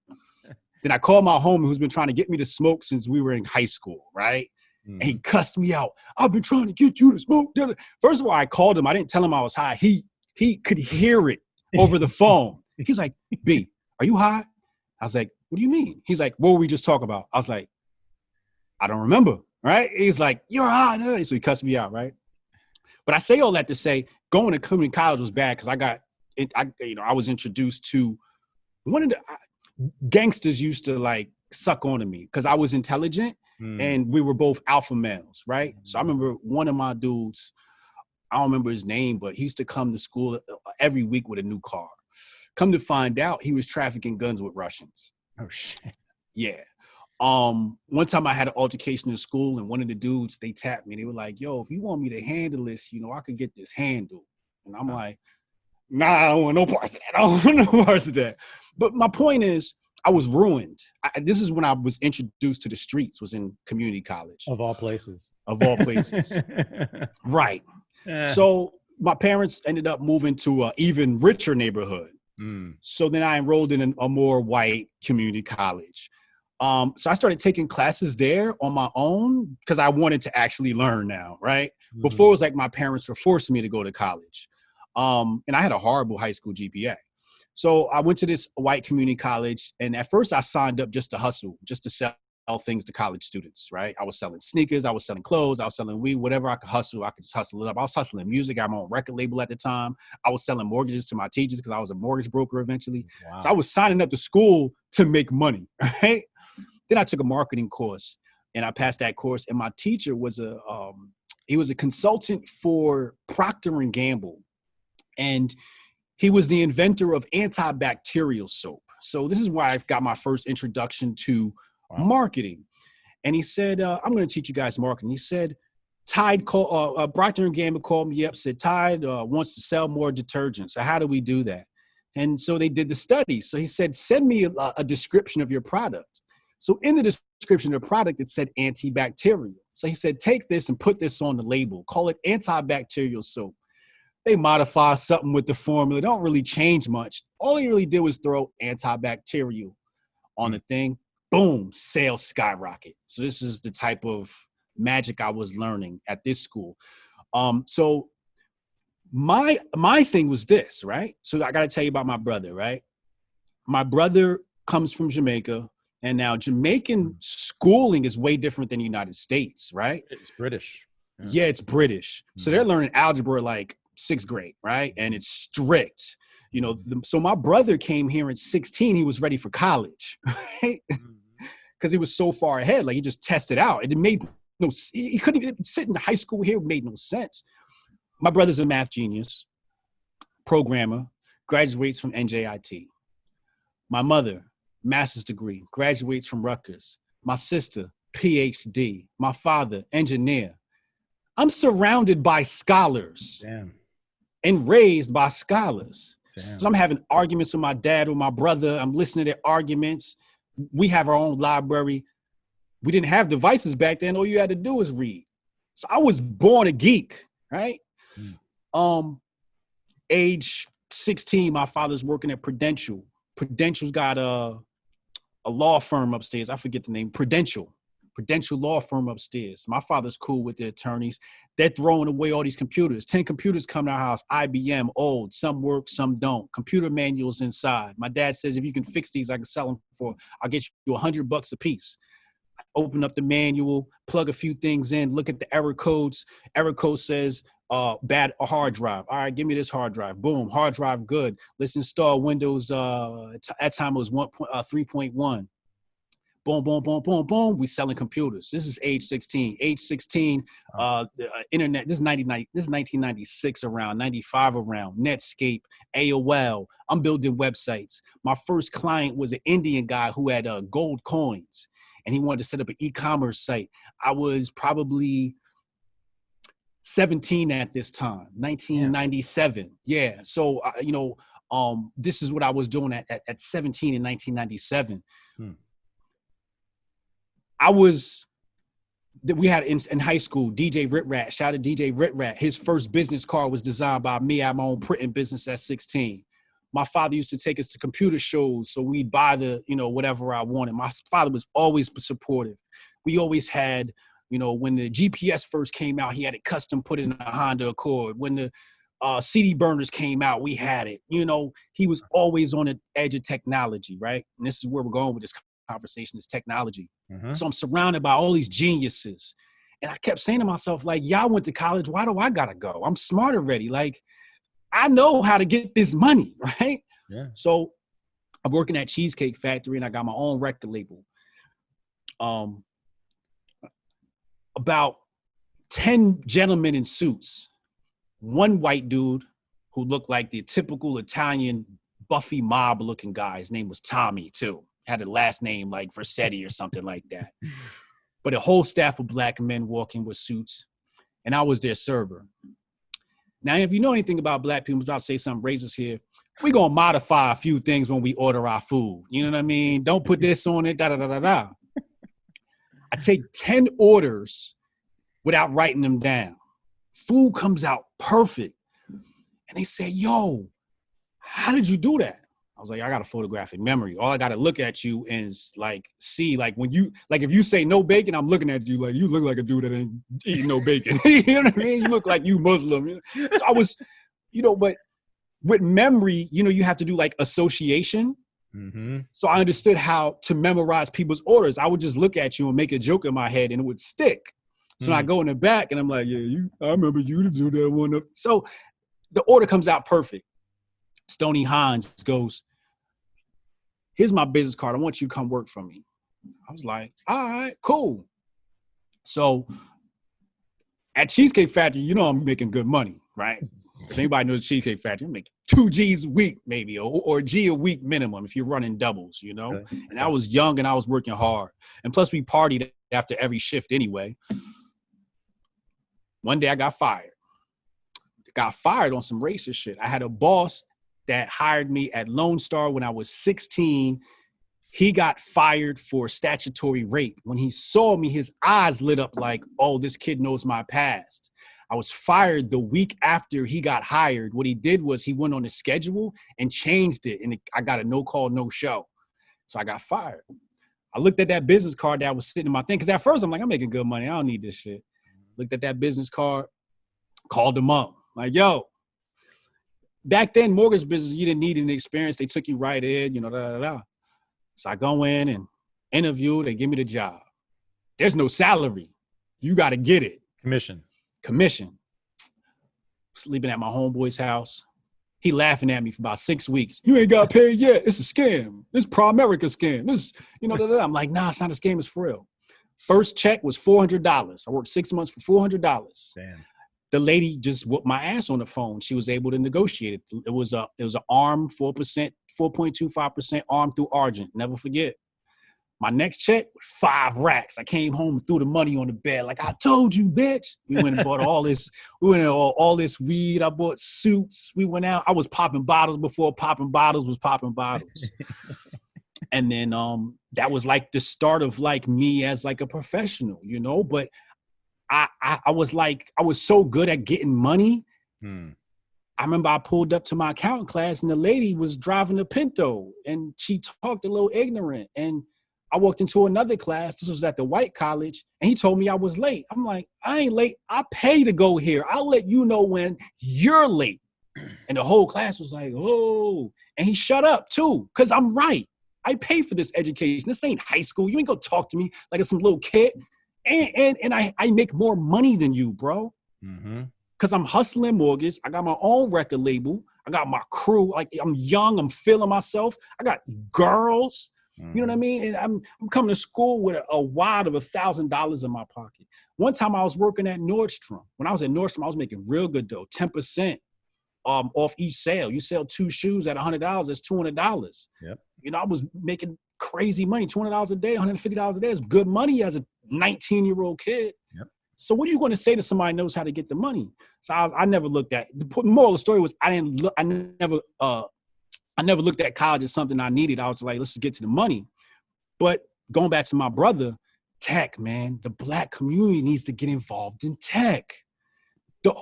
The evolution of humans revolves around technology. Yeah. So if you're not connected to tech, no matter what skin you are, you about to see how the world going to change when AI take your accounting job. Yep. And it's funny because I think in West Africa, there's basically like a little Silicon Valley now, right? So they're Africa's the new America. Yeah, they're doing it in sub-Saharan Africa. So if they can do it there, we can definitely do it here, right? Yep. Anybody in this country can do it if they can do it. Yeah, absolutely. So you didn't have the typical college experience, which is why you missed out on the lesson on intersectionality, which means that it's not dumb. It's a correct analysis. But what they want to do is like say that, the politics of it is to join together all these disparate left-wing identity movements into one movement. Yeah. You see what I'm saying? See where I'm going here? Yeah. Right. Yeah. So like, and you've heard this right on the left, like the Black cause is also the women's cause, which is also the gay, which is also the gay cause, which is also the working class cause, So and the Indian cause and the Chinese cause and everybody causes our problem. Immigrant, and it's all together. It's all one thing, and that's why we all should vote for Bernie Sanders, right? So if you go to college, and I'm telling you because I was a student and a professor at elite universities for most of the last 30 years, okay, so I know what goes on there. That's what goes on there. You are taught that these are all part of the same program, and you're either in that program or you're not, but it's a package deal. Okay. So, back in the day before this happened, before, the 2000s and when a Black dude got killed or beaten up by the cops, there was a riot in the streets, and the rioting in the streets was about police brutality and maybe some looting, but it was about police brutality and that's about it. Right. Yeah, and maybe racism and, but like what's going on in that moment, in that place. So what I'm saying to you is that since the 1960s and all those riots, one thing that's happened is Black people have been snatched out of all their neighborhoods and dragged into these colleges and universities as fast as possible, right? Through affirmative action for all kinds of reasons. And then taught these things that they all go together. So once that happens, and that Black women are the most educated people in this country now, right? They have more bachelor's degree than any other social group, Black women. Okay. Yes. Okay. And they are the white people of Black people. It's like, nah. So that starts to happen. That begins right then. And so over the next 40 years, Black people just go into colleges and universities more and more and more and more, getting this information, getting this ideology. Not all of them, but enough of them, right? Right. And so is it surprising that when Black Lives Matter begins, right, in 2014 with Ferguson, that it is led by women, Black women? Yes. I guarantee you every single one of them went to an elite university. I promise you that. Yes. And gay dudes. Yes. Because for them, it's all the same cause. Yes. And you come along, you never went to university. You never got this memo. You're like, what the fuck? This is about Black people and police, like an old problem, a really old problem we had. And we used to deal with it just on those terms. And we didn't bring in this cause and that cause and climate change. And what we just want the cops to stop shooting us, among other things. Right. Am I right? So that's you're right. We say, if you make them put respect on your Blackness, then you don't got to ask them to put respect on your gayness or your womanness or your manliness. Yeah. So it's the origin. I rejected school from day one. The origins of a lot of what you hate, all I'm telling you here, comes from these elite universities, not the community colleges, not the big state schools, not not Oklahoma State. I'm talking about where I used to be, the elites, where you live, Rutgers, where you are, right? Places like that. All that thinking is coming down. I'm telling you, from academic faculty, over the last 30, 40 years. That's what you're seeing in the streets. But that's why the gay agenda got imported into the BLM agenda real quick, and feminism and this and that and the other thing, right? Because they come from that world. Intersectionality. Yeah, which is not wrong, because yes, we all have multiple identities, right? Right. It's so obvious it doesn't need to be mentioned. Yeah, right, exactly. But they politicize it in a particular way. Of course, you and I have multiple identities, all kinds of identities, fine. But big fucking deal. Like I should start a movement for just dreadheads, right? All guys with dreads need to be treated fairly. And I could get away with that. I could literally show you how if you wear dreads, you're discriminated against more. Of course. Yeah. Of course. Right. But I wouldn't do that. Right. Right. Because that's corny. Because it's corny. It's just corny. Like I wouldn't do nothing corny like that. I'd be like, yo, shut up and code. You know, shout out to the new hoodies coming. You know, there you shut go. Up and code. So, shut up and code. That's that's Hotep ideology distilled into just a few words. Yeah. So, all right. So tell me about like how the movement has like changed and grown over the last couple of years. So, Uncle Hotep's probably like a key to it, right? Because before that, it was just like pure Black Panther, fuck whitey, you know what I mean? Like, it was that type of thing. I'm not gonna lie. When I was Ali Shakur, it was very much. Oh. Actually, when Ali Shakur, it wasn't fuck whitey. It was more like ignore whitey. That was your that's your former persona. Yeah. Because I had gone through my spiritual awakening, which resolved my racial hatred within myself when I started rising up into the higher vibrations and like, no, I don't hate white people anymore. To hate white people is to harbor a negative emotion inside myself, which is only going to hurt me. I need to let that pain go, right? So I let that pain go because it was holding me back. It was making me heavy. And when I let it go, I felt light and I felt nimble. I felt quick. So I let it go. But, you know, Ali Shakur was very much that traditional Hotep, right? Mm-hmm. Now I was watching, you know, all the different Black nationalist movements, right? So I'm learning from all of them and they all argue a lot. Mm-hmm. I was always the guy with like, don't ask me if I'm Hebrew or this or that. I'm all of it. I'm a Moor. I'm a Hebrew. I'm 5%er. I'm Nation of Islam. I'm all of that. I claim them all. You're not about to just divide me up. I'm claiming all that, and I'm a native too, right? I'm African too. I'm claiming all of that shit. Wow. You know, so that's why I always wanted to go with the Hotepness. Now, when Uncle Hot we were introduced to each other, it brought in that political aspect. And it gave me that lens into white culture, that magnifying glass I was able to put on white culture. And I'm like, oh, I get to study white people now. I never really had a chance to study white people. You know, I studied them in the wild, but I didn't get to study them ideologically and how they work in politics and their disagreements. Yeah. And, you know? Yeah. So I started studying and then everybody gave me these great materials to read, you know? So I read all the books, you know, that you got to read. And studied their history and European history that's not taught. Mm-hmm. So I said, nah, you can't have an all Black movement. It doesn't make sense, right? You got to have white people because they want to help. They want to help. You can't just turn them away. And they're the dominant society. And it's like, well, if the white liberal uses Black people, why we can't use white people? Why we can't work with white people? Like, who said that has to be like that? And I'm like, we're losing out a lot here. Because if white people got contacts, I need their contacts. Mm-hmm. You know what I mean? I need in. I need Joe Rogan to hook me up and put me on the spotlight. You know what I mean? I need Alex Jones to give me a microphone. You know, I need that. I need y'all. Because Black people ain't gonna give me the look, you know? So I understood that.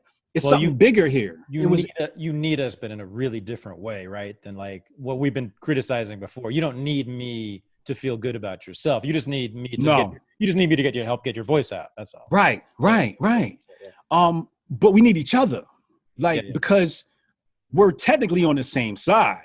Mm-hmm. It's the people versus the state, and that's what people haven't figured out yet, right? It's the people versus state. And I always knew it was people versus state. I just had to let that hatred go. But once I really started studying the anatomy of the state, that's a book, Rothbard, right?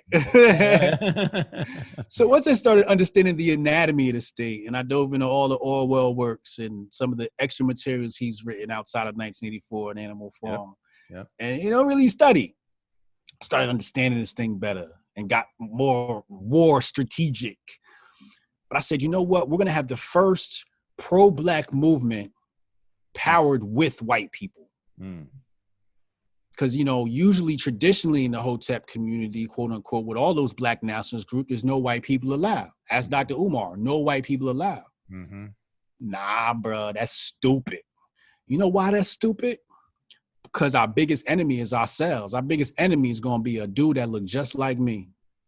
Mm-hmm. It's going to be a black man that's going to blackball me from the media or infiltrate our movement and snitch to the FBI, Al Sharpton.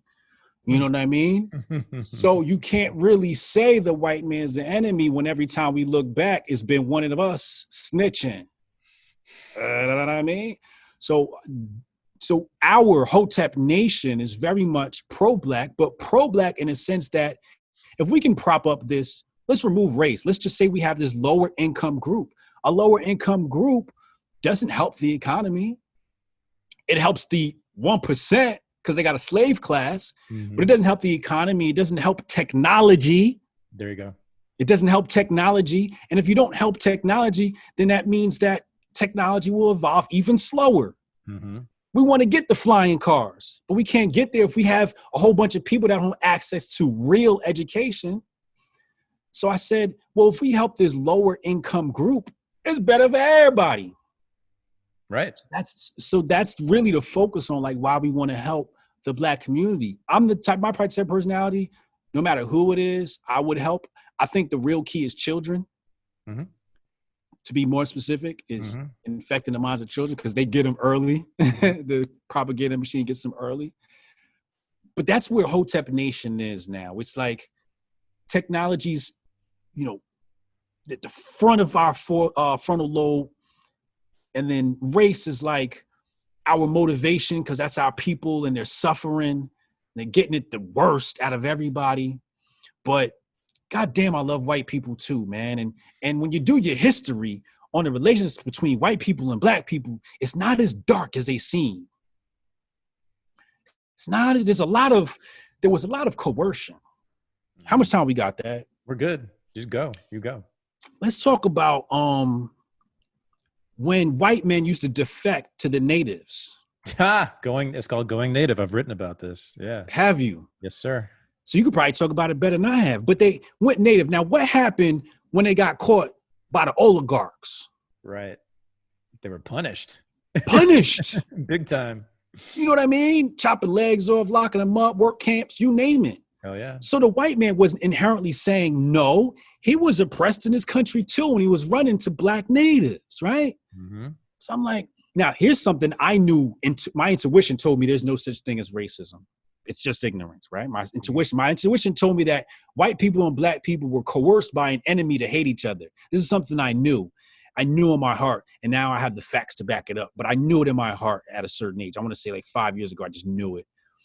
But then when we look at the socialist movement, socialist workers movement, right?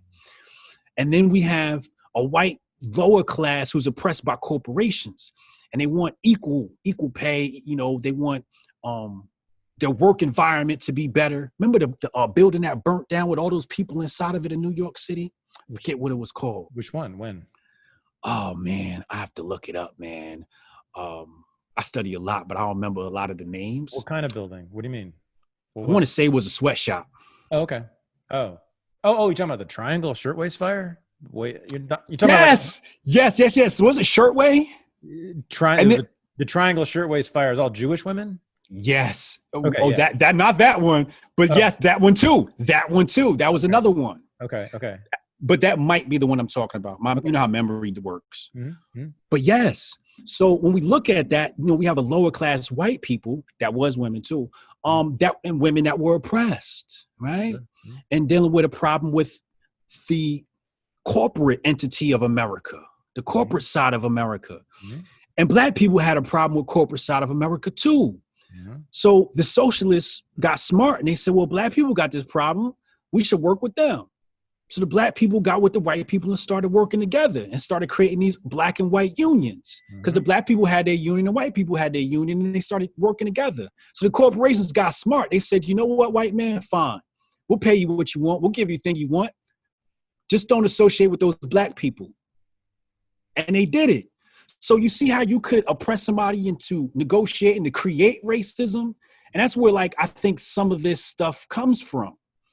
But there's been a lot of times where we've seen black and white people work together really well hand in hand throughout history. So we can't just say that you're our sworn enemy. I Right. don't think you're our sworn enemy. I think the Arab world is probably closer to our sworn enemy than anybody else, because the Persians were the first ones to start to destabilize my goddamn Hotep ancient Kemet. You know what I mean? Now you're getting into some like deep Hotep stuff here.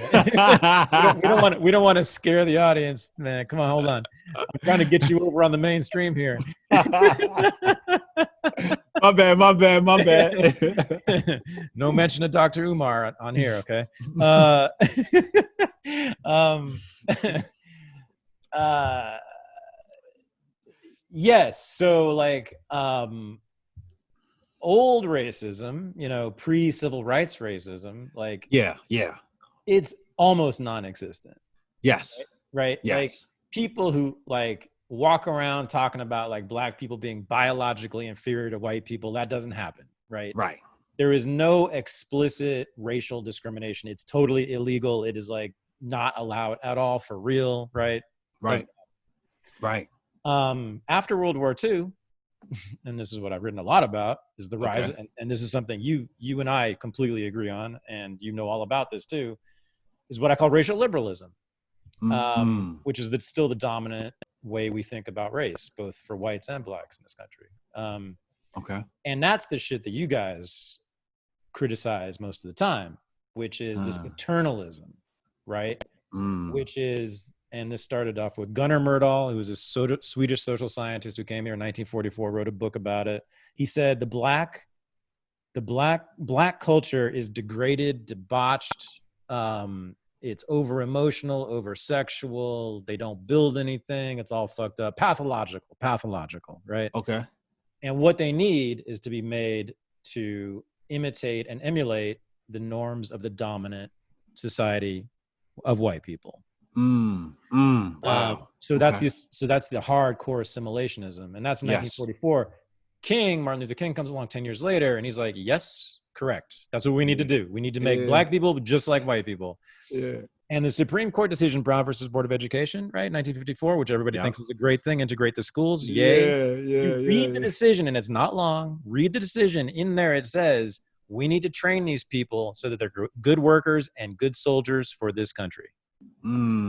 That's what getting black people into the schools was about. That is. Read it. Woo! Read the decision. This is Brown v. Board of Education. It's not hard to find online. Read that shit. That's heavy. They say it right there. Yes. Get the children, make them like us. We'll never have problems with them again. Because Gunnar Myrdal was talking about how the problem with segregation is that it makes black people not cooperative.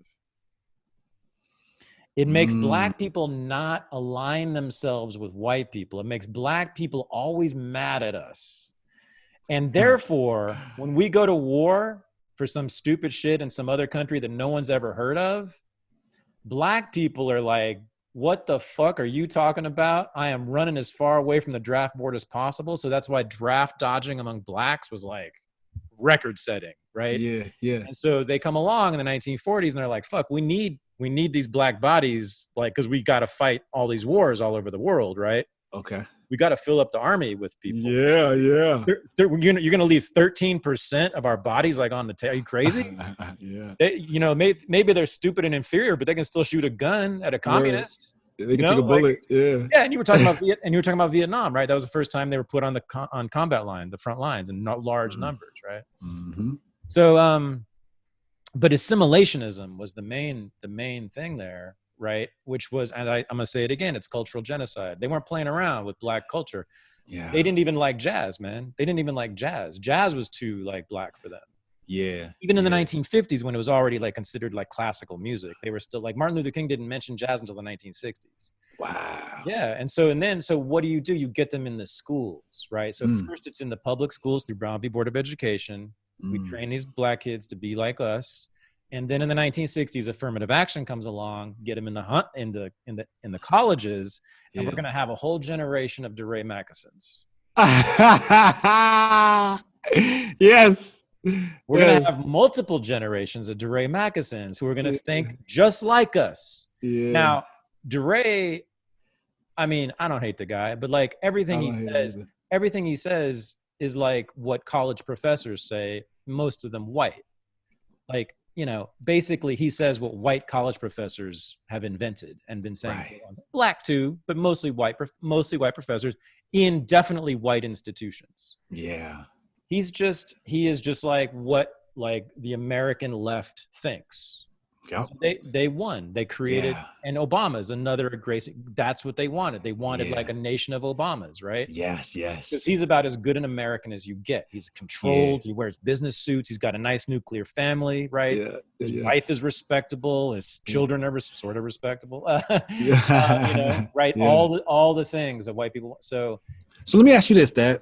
So that's, let me just finish that. So like, so that we could have not you, because you probably agree with me, but like one could have a debate whether what I just described in terms of racial liberalism is racism. But the way I see it play out all the time is treating Black people essentially, as we said already many times, like children. Yes. Now, I mean, you could say, well, they needed to be treated like children because their culture is like not evolved enough, which wouldn't be technically racist because then it's not like biological, right? It's just that your culture's like retarded, right? Right? But I don't know because Ta-Nehisi Coates now is telling everybody that racism is eternal, right? That white supremacy is eternal, will never go away, that white people will. So that means, it seems to me, the logic is that Black people will always eternally need us to save them. Well, technically he's right, because as long as he exists and he's the progenitor of the ideology, then right? Then it will be lasting forever. When he steps down and lets the Hoteps lead, then it'll die. Yeah. I mean, people can, as long as people believe in it, it'll be a fact. Like it'll be, you know, sure. I mean, as soon as they stop believing it, it'll disappear. But that's so anyway, I consider that something is, if it's not racism, is damn close. At least the way that, well, here it is. And then I'll stop talking. But like the thing about American slavery that's different than like in the West Indies, in Jamaica and Haiti, right? Huge plantations, like whites were like way outnumbered. So like it was a really brutal regime. There was a lot of like whipping and flogging because they had no choice. Right. They had to beat the shit out of people to get anything done. Here, that wasn't the case. The plantations were really small. Slave owners usually owned like 1 or 2 or 3 slaves, right? So it's very intimate, right? And what you actually had, and this is a lot of historians have said this, is you ended up developing this unique culture in slavery in this country of paternalism on the plantation, where the master thought he really did think of his slaves as basically like his own children, and he didn't like to whip them usually, and like, you know, he treated them like they were inferior. They're always going to be children, but like he took care of them, right? And he felt that way. And we also know from like thousands, I'm not kidding you, of interviews of ex-slaves, they felt that way about their master too, like basically a father figure, right? Not all, but a whole lot of them, right? So you have this, Eugene Genovese is the historian of this. It's called like the paternalism of American slavery. It's a common argument that's made and that I agree with. Where do we see that now? Where do we see that kind of paternalism of like in the Democrat policies? Yeah. So when Candace Owens goes on and on about like the Democrats being a plantation, it's like she's more right than she knows. Yeah. No, she's right. Yeah, but about that, like that's when I see people like seeking white saviors and whites wanting to be saviors. Yeah. And all the paternalism that goes on, I'm like, damn, this is Alabama in 1840. Right. No, she's absolutely on point with that. Daddies, let me ask you a question, man. Because, so what, you know, I'm asking you this question because I've gotten turned off from studying Black American history, mostly because I wanted to understand white history first. Because so my first intrigue was when I was Ali Shakur, I created I said, before slavery, we were kings, right? Or something like that. We didn't start out as slaves, right? Because that's where Black history starts. That's what it was. Black history doesn't start at slavery. That was my message then. It's important. Right. So when I'm looking at the emphasis on slavery, Juneteenth coming up. There's this huge emphasis on slavery.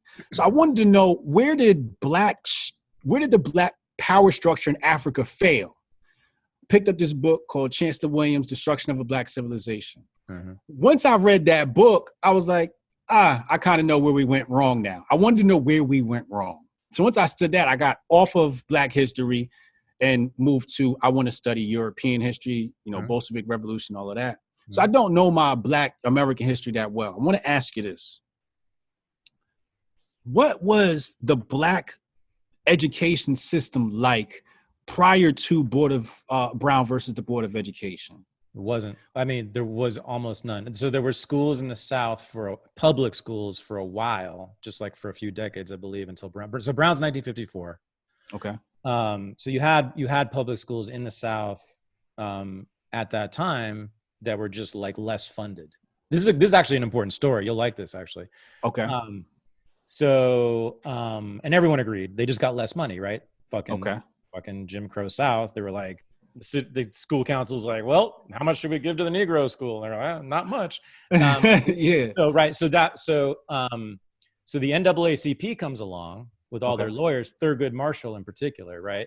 And they go around the South and they talking to all these Black parents who have their kids in these public schools that have no library, that the walls have holes in them and cockroaches and whatever. And the NAACP's like, we want to represent you. And the Black parents are like, hell yeah, we want more money for our schools, period. Hear that?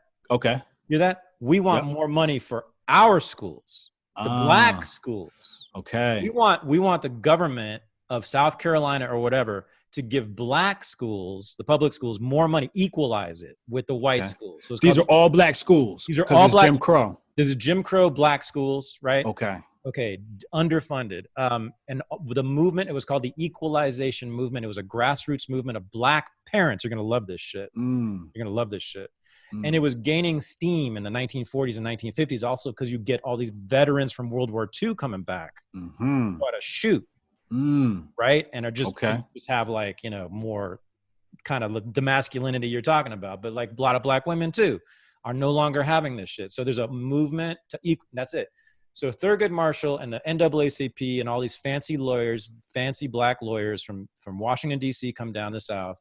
And they're like, we're going to represent you. They're like, yeah, great. We want equalization. NAACP says, nope, we will not help you.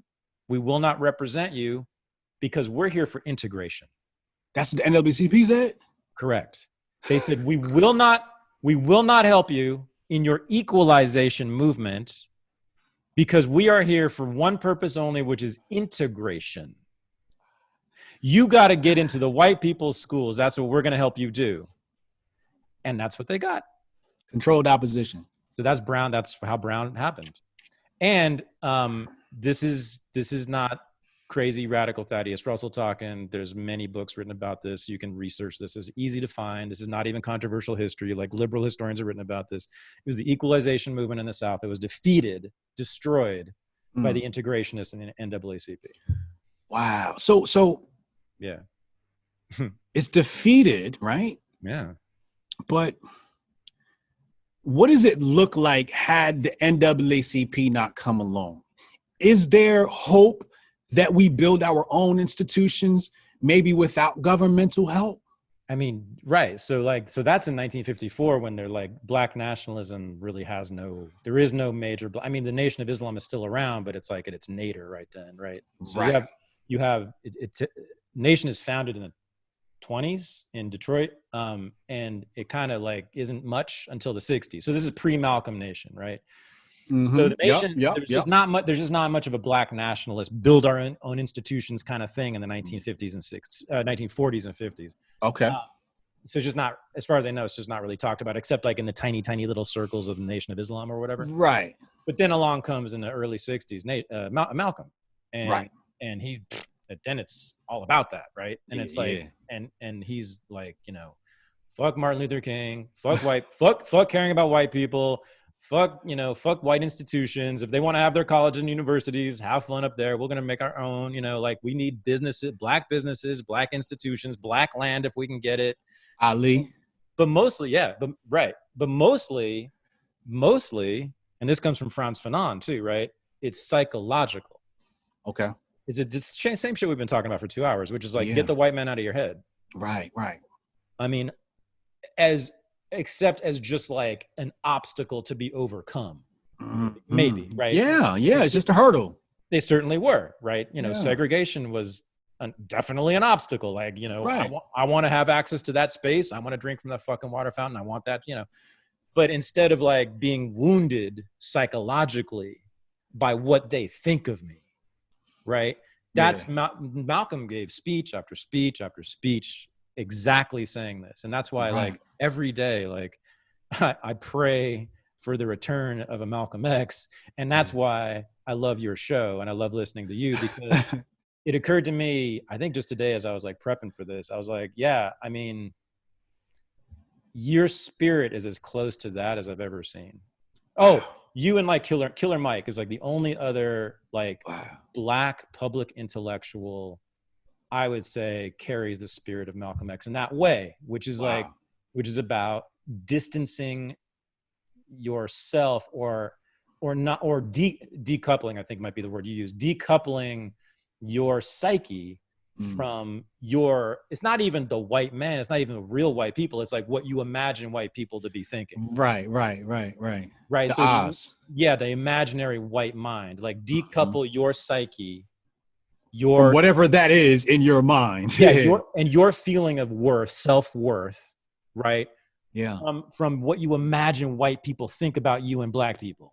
Right. Like Malcolm said that shit. That was his entire thing. That was the So, but what about Harlem, right? Because Harlem's coming up, but damn, Harlem's the boule, right? Because I know the Harlem Renaissance, right? Oh, yeah.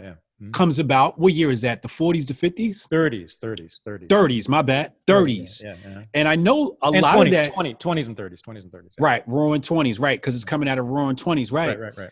Now, when we look at that, we see, I know a lot of island Jamaican people are involved in the building of the Harlem Renaissance. Yeah, right? I was gonna say, like, by the way, the number of Black intellectuals in North America who come from the Caribbean, big, huge, like, very overrepresented. Like you people, you know, like yeah, exactly, yeah. CLR James. I mean, there's a whole bunch of them. Stokely Carmichael. Like, I don't know why Trinidad's produced so many, but Jamaica too. Jamaica, my God, all kinds of intellectuals. Well, Jamaica produced Garvey, right? Garvey, that's right. Yeah. So we have these intellectuals that come out of there in Harlem. Are they helping? Because I know there's a boule that's involved in Harlem, and they have a different agenda similar to the NAACP where they want integration. But is there some of the Northern Blacks who are trying to build Black institutions? Because I mean, the nation. Yeah, I mean, the nation's still Islam. Yeah, they're in the North, and they're going. I mean, but the Blacks in Harlem were just like, we're making money, we're good, we have our section, we're happy. Yeah, the Nation of Islam started in Detroit. And then I don't know when it got to Harlem, but probably right after that. But what about the celebrities? Because there's a section of Harlem they're not helping out. So the Harlem Renaissance. So there was a whole like fight within the Harlem Renaissance in the 20s and 30s about this kind of stuff in a way. So the person who's basically on our side here is Langston Hughes. Right? Okay. Yes. So one of the greatest fucking essays ever written in American history is called "The Negro and the Racial Mountain," written by Langston Hughes, and everyone should read that. It'll take like 20 minutes to read it. But it's basically this: it's like, hey, we have our own culture. It's distinctive, and you know what? I like it. And you know what else? A lot of other people like it too, white and Black. And we should just sit in that and celebrate it and extend it and keep going and not worry about what white people think about our culture. Mm-hmm. And not because a lot of the Harlem Renaissance artists were basically mimicking white high art, like high art, right? And they thought that things like, well, this is when jazz was primitive jungle music, right? That's what they thought of. That's what they thought of Louis Armstrong, right? They thought he was a monkey with a horn. I mean, even like Black people in the 20s, it was even jazz was considered that. So a lot of W.E.B. Du Bois hated jazz and only wanted classical music played in his house. Only wanted European classical music played in his house. But a bunch of the Harlem Renaissance people were like that. They were like arch assimilationists, but not all of them, like Langston Hughes and Jake Lawrence, the painter, right? Okay. They were about depicting what they saw as like authentic Black culture. Do you think that I'm interviewing you now, right? All right. Do you think that there was a possibility? Wait, hold on. It's even funnier. You're interviewing me about Black history. Yes, I was thinking that before too. This black nationalist is interviewing a white guy to teach him about Black history. I'm gonna ask you about white people after this. It's okay. All right, dope. Explain my people to me, because I tell you, I do not understand them sometimes. They are very strange people. I understand them. I study you. You need to. Hell yeah. Do you think without the interjection of white liberal propaganda and interception and the NAACP, do we defeat the Jim Crow South? Oh, and get these institutions, like, let's say, we're not going to get the South Carolina government to feed our institutions, and we're not going to get the Black Boule. We had Black Wall Street, right? Yeah. See, this is my favorite question right here. So I did a whole interview with Killer Mike about 3 years ago, and they fucking buried it. They won't release it. Oh wow, who's they? Then it was the Huffington Post, and now it's owned. The interview is owned by The Intercept. I don't know if you know them. Glenn Greenwald, that's true. Yeah, but they're not releasing it. I don't know what. But so Mike's whole thing is about Black armed self-defense. Okay. And that's my whole thing too. Well, it's one of my things. And so Black guns matter. Mm-hmm. Yeah, but like going all the way back to Reconstruction and slavery, right? So like, so they flew me to Atlanta to talk about this with him, and it was great. So like, so you have in the South, and I'm not talking about Kentucky and Tennessee. I'm talking about Mississippi and Louisiana, the Deep South, right? You have a long history all the way back to the 1860s of Black people strapping up and firing on the Klan, the police, whatever random cracker walks by with some dynamite, whatever, I knew it had to be. And I brought the receipts. I mean, I showed him all the news clippings of all the articles about all the Black people over the last 150 years shooting back. Yeah. Tulsa, right? The famous thing in 1921 and everybody's talking about, right? The Black Wall Street in Tulsa, very wealthy neighborhood, right? Yep.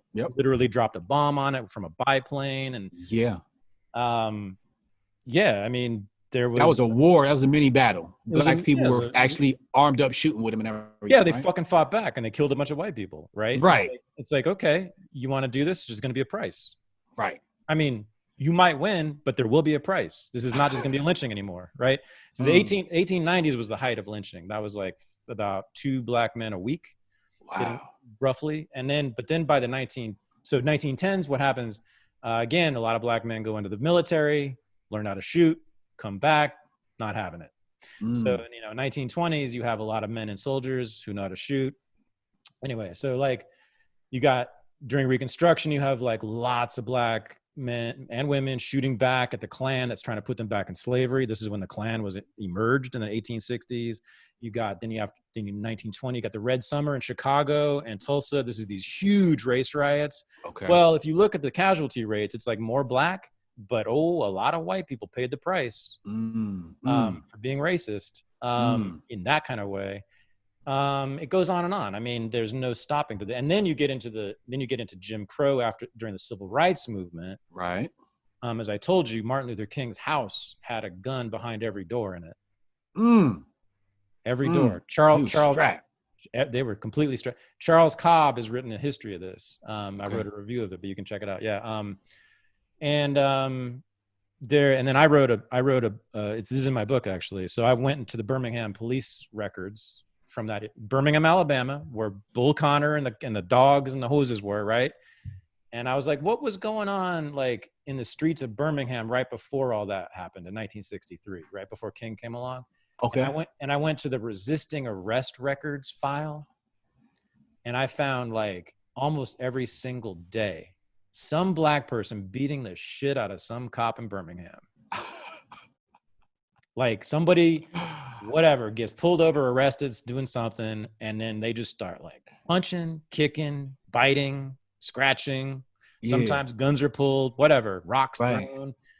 For years, man, black people weren't just like getting their asses whooped in the streets. Right. That's what they try to make it seem like. No. And in fact, there's a great story in my book of a woman in Birmingham her name was Matilda Cunningham. She was like 23-year-old black woman. Which book is this? It's my book called Renegade History of the United States. Okay. There's a chapter on the civil rights movement. And one day, this was just really typical right around that time. It's just an example of many things like this happening. Three dudes who were in the Klan, most likely, came to her house and said, "Where's your nigger boyfriend?" And she said, "Hold on a second, let me go get him." She goes back, comes back with a shotgun. I said, "Here he is." And like, this is reported in the news, like the Birmingham newspaper reported this, you know. Wow. It's in the police records too. It's in the Birmingham racist ass police records, but it's like over and over and over again, black people like not happy. There was a whole day in Bessemer, which is right next to Birmingham, called Push Day, which was a day when all the black people were supposed to push white people off the sidewalks. This is Jim Crow. This is under Jim Crow. This is under Jim Crow. So now, what was Push Day? Once a year, once a month, or once a year? Yeah, once a year. Oh, I'm about to make this a holiday as a joke. But go ahead. That's the day when I hide in my house. I'm gonna push this on Juneteenth though. Okay, so this is the last part of the story. Okay. So this is what blows everybody's head open. All right, so everybody in the whole fucking world knows about the dogs and the hoses in Birmingham, right? And the poor little girls in their white Sunday dresses, right? It's a lie. Okay, so what happened? So what happened was he did indeed line up all these children and march them, but they marched straight into paddy wagons and went straight to jail.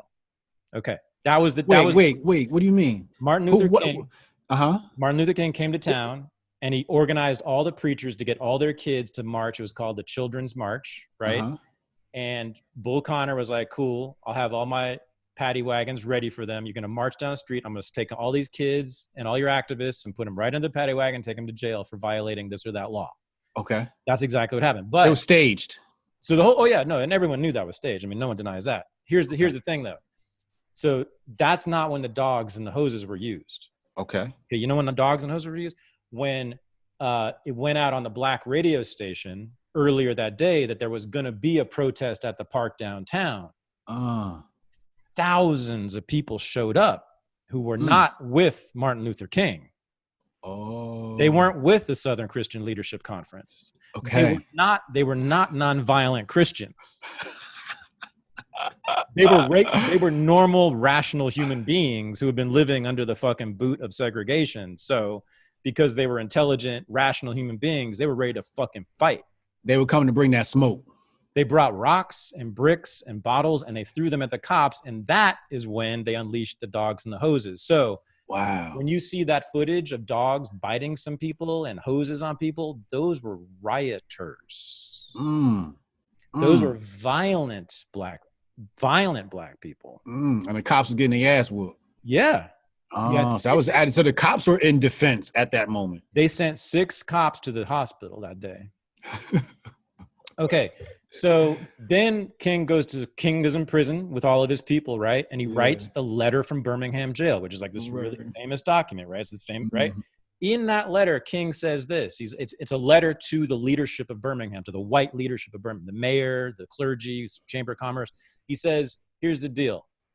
Black people are divided basically in this country between the types you just dealt with in the streets, the violent ones who hate white people, and they're led by people like Malcolm X. You got them. You can deal with them like this forever.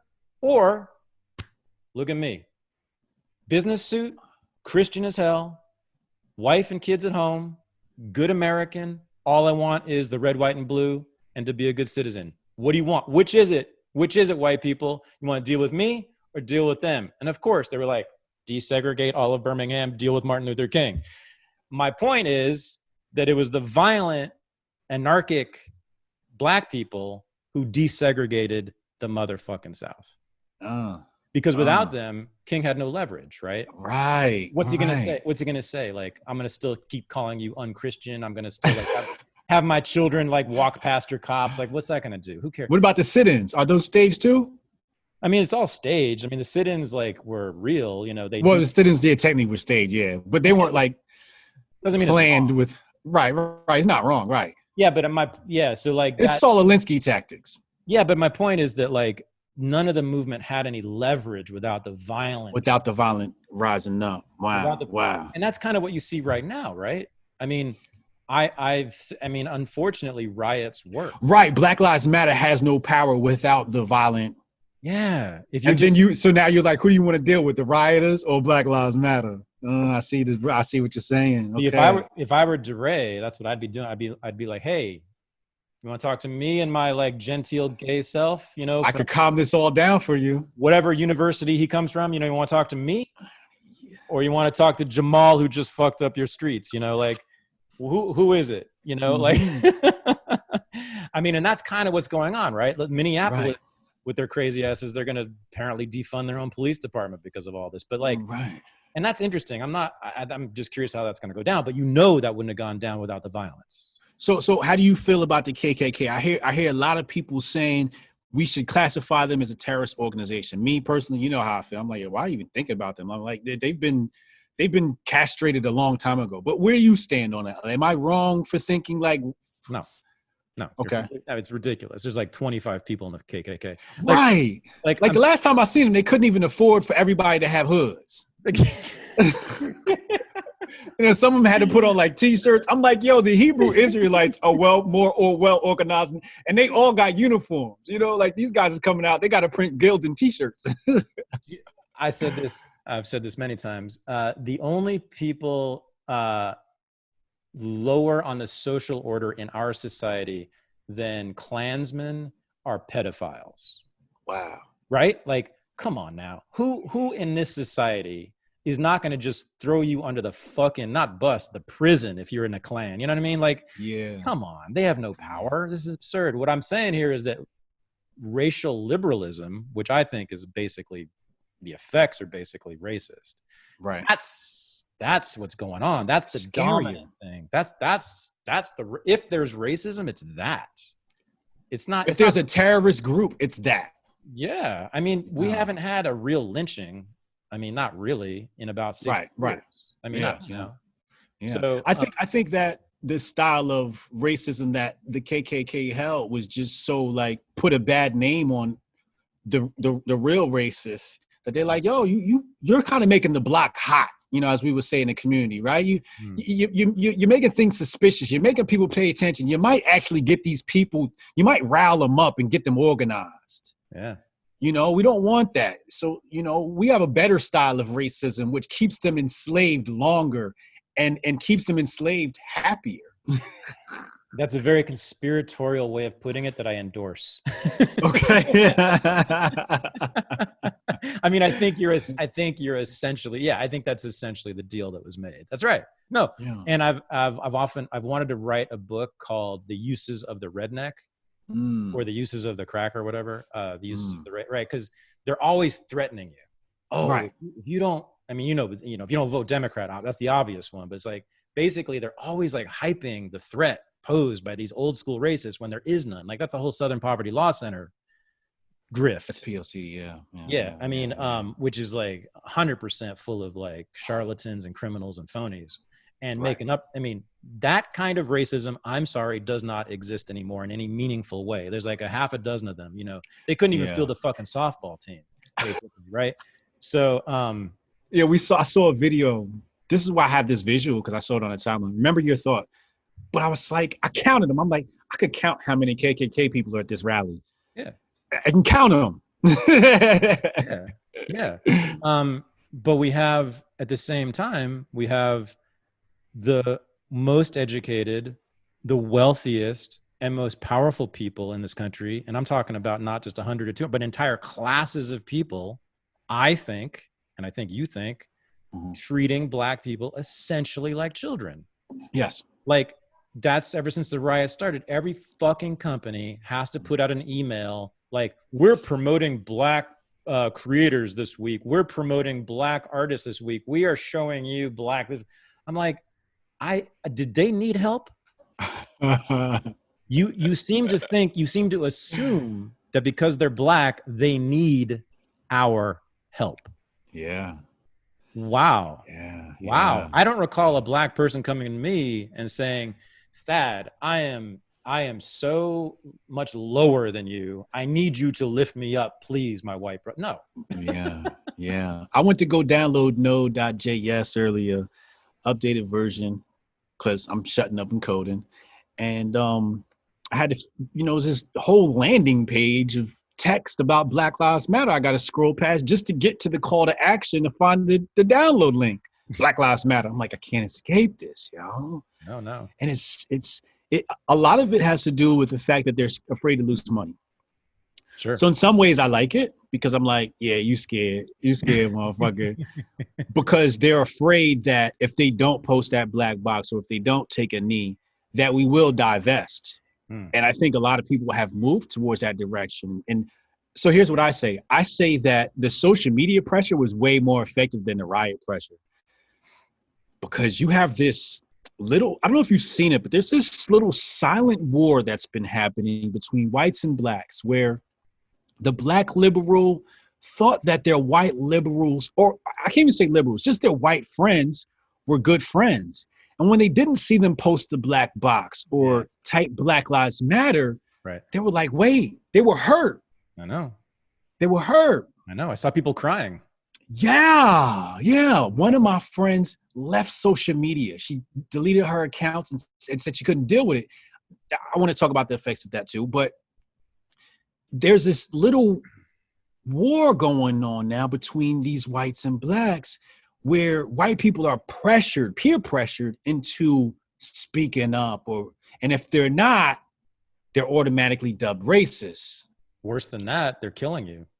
Right? Word. Yeah. Violence is violence. Yes, silence is violence. White silence is violence. I just saw a car, I'm in Oakland. So about an hour ago, I saw a car with pictures all over. White silence is violence. I'm like, damn, just by breathing, I'm a homicidal suspect, I think that's been way more effective. Yeah. Not in a good way. Right. But effective than the riots or whatever Black Lives Matter is doing. And in some ways I like it because, like my girl said, she's walking to the store, a white man ran to go open the door for her. So there's some benefits. White people a little bit more nicer, and so, but still it's eye-opening that, how much they'll pander. Like we saw the other day, they had the kente cloth on. Yeah. Because the detached Black caucus thought it was a good idea. Detached from Black culture, Black caucus thought it was a good idea to put that together. Wasn't it? I thought it was the greatest moment in Democratic Party history because, as I said on Twitter, isn't that the same position that Derek Chauvin was in? Kneeling. He's the cop who had his knee. Oh yes, I noticed that too. Yes, you're reenacting the murder. Yes. Of George Floyd. Yeah. When you took that knee. Yeah. That's what I didn't see the Colin Kaepernick knee. I saw the George Floyd knee. Right. Now, if you're a crazy conspiratorial radical like us, right, we're going to see that as, symbolic of the Democratic Party having their knee on the black man's neck. Yes. That's what I saw. Right. Wasn't that amazing? With Kente Class 2 doing the cultural appropriation also. Yeah, the same party that says it's cultural appropriation, which I don't even get involved with, is the same one culturally appropriating. Right. I thought that was so unique and odd and interesting, man. But it just shows you how low they think of us that, you put this scarf on and everything's supposed to be okay. That's how dumb you are, man. If I put some kente cloth on, you're going to like me. What? What? Do you think they're not just children, they're retarded children? What is this? Right. Yeah, no, I mean, it's shallow symbolism is all these people need. Right. Shallow symbolism. And that's what I'm saying, a lot of the shallow symbolism. But yeah, so let's talk about that white first black silent war that's happening with friends on Facebook. Yeah, right. white people have been going at it with each other lately. I don't know if you know this, but like the white on white violence has been, been intense lately, man. Oh my God, if you don't speak up. But no, I was gonna say, you mentioned something, I think it was in the latest, or maybe it was with Scott Adams actually, but I heard you say this and I was like, yep, I had the same feeling, which was that thing in Cary, North Carolina, the foot washing ceremony. Yeah. Was it there? Or maybe it was another one. There was one of those like white guilt ceremonies that just happened recently. I forget which one, but anyway, at one of them, the black dude who was getting like worshipped or whatever is weeping. Right? You mentioned this, right? Oh, this is the one.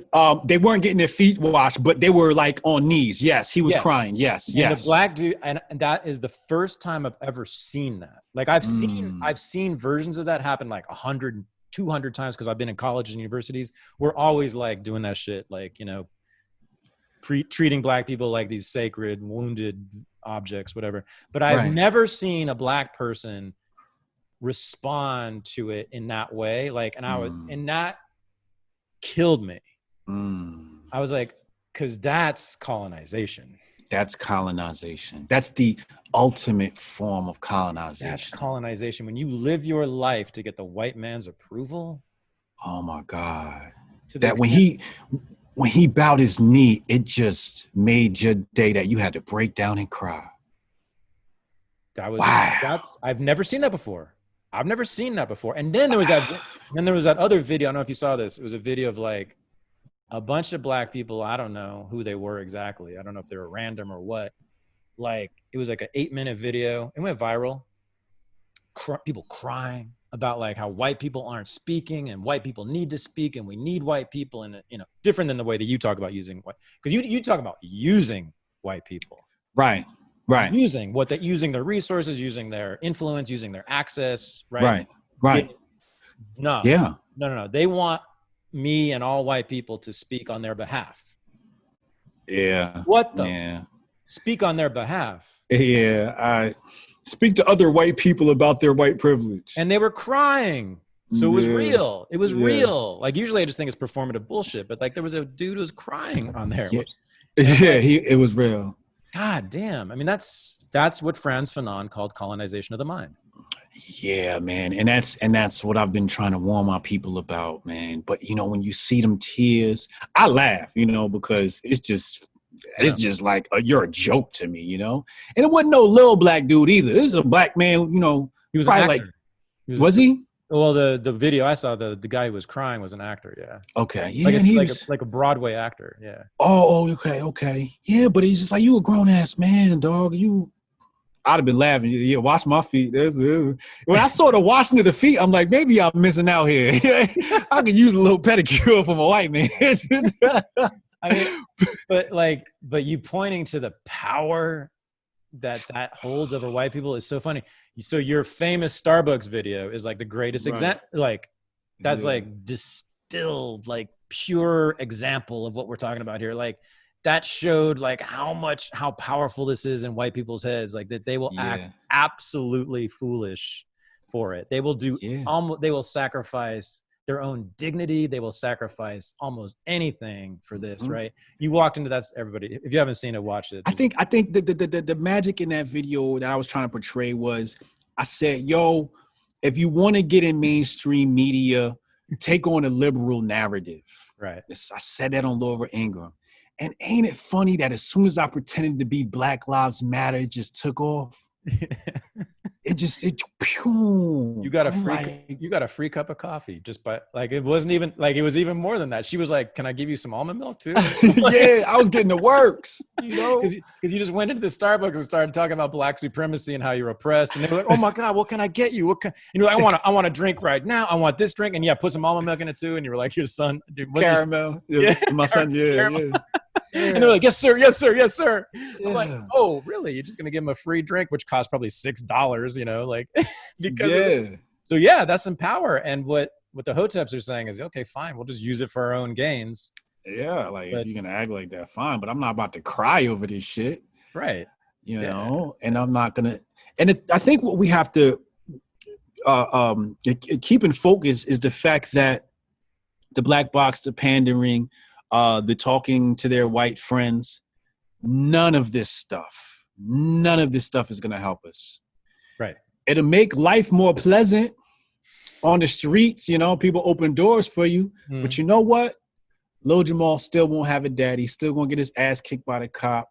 You're still going to have lower income. We're still going to have the same problems. You know who it makes life better for, that? The black liberal. Of course. It helps him integrate a little bit more with his white daddy. And that's what they care about. They don't care about the black people in the hood, because that white guilt ain't going to help the black people. You know, even when we talk about the millions of dollars that come, it don't go to the black community, man. Or if it does, it goes to some initiative that doesn't help us. It goes to some initiative that leads to more integration and more white culture. Or to the government. That's the dangerous. Or goes to the government. Or goes to social worker salaries, goes to teacher salaries, goes to cops, whatever. Yeah, it goes right back to the state. Yeah, you know, exactly. So it's just like, you know, that's the dangerous long-term thing we have to see. Yeah, man. About this. Hey, we're in Rogan territory, almost 3 hours now.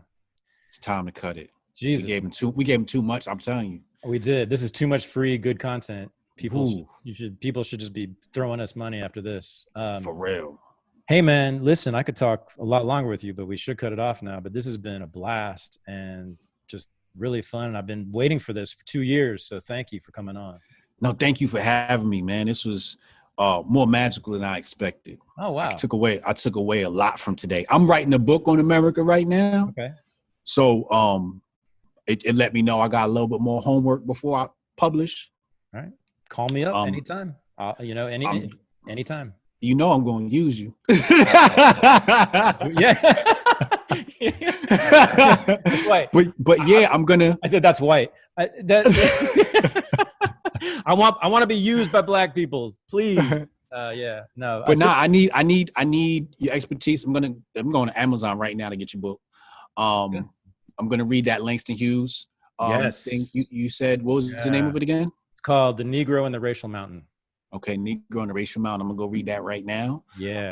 But yeah, I'm going to need your help, man. Thank you. I appreciate Absolutely. you. Anytime. This is wonderful. Enlightening for me. Enlightening. Thank you. Hell yeah. It's been great for me too. All right. Well, then I will definitely see you around. Definitely. Thanks, bro. All right, man. Peace. Bye. This is the Unregistered Podcast, and I'm Thaddeus Russell. To experience the new Renegade University, go to renegadeuniversity.com. Thanks for listening.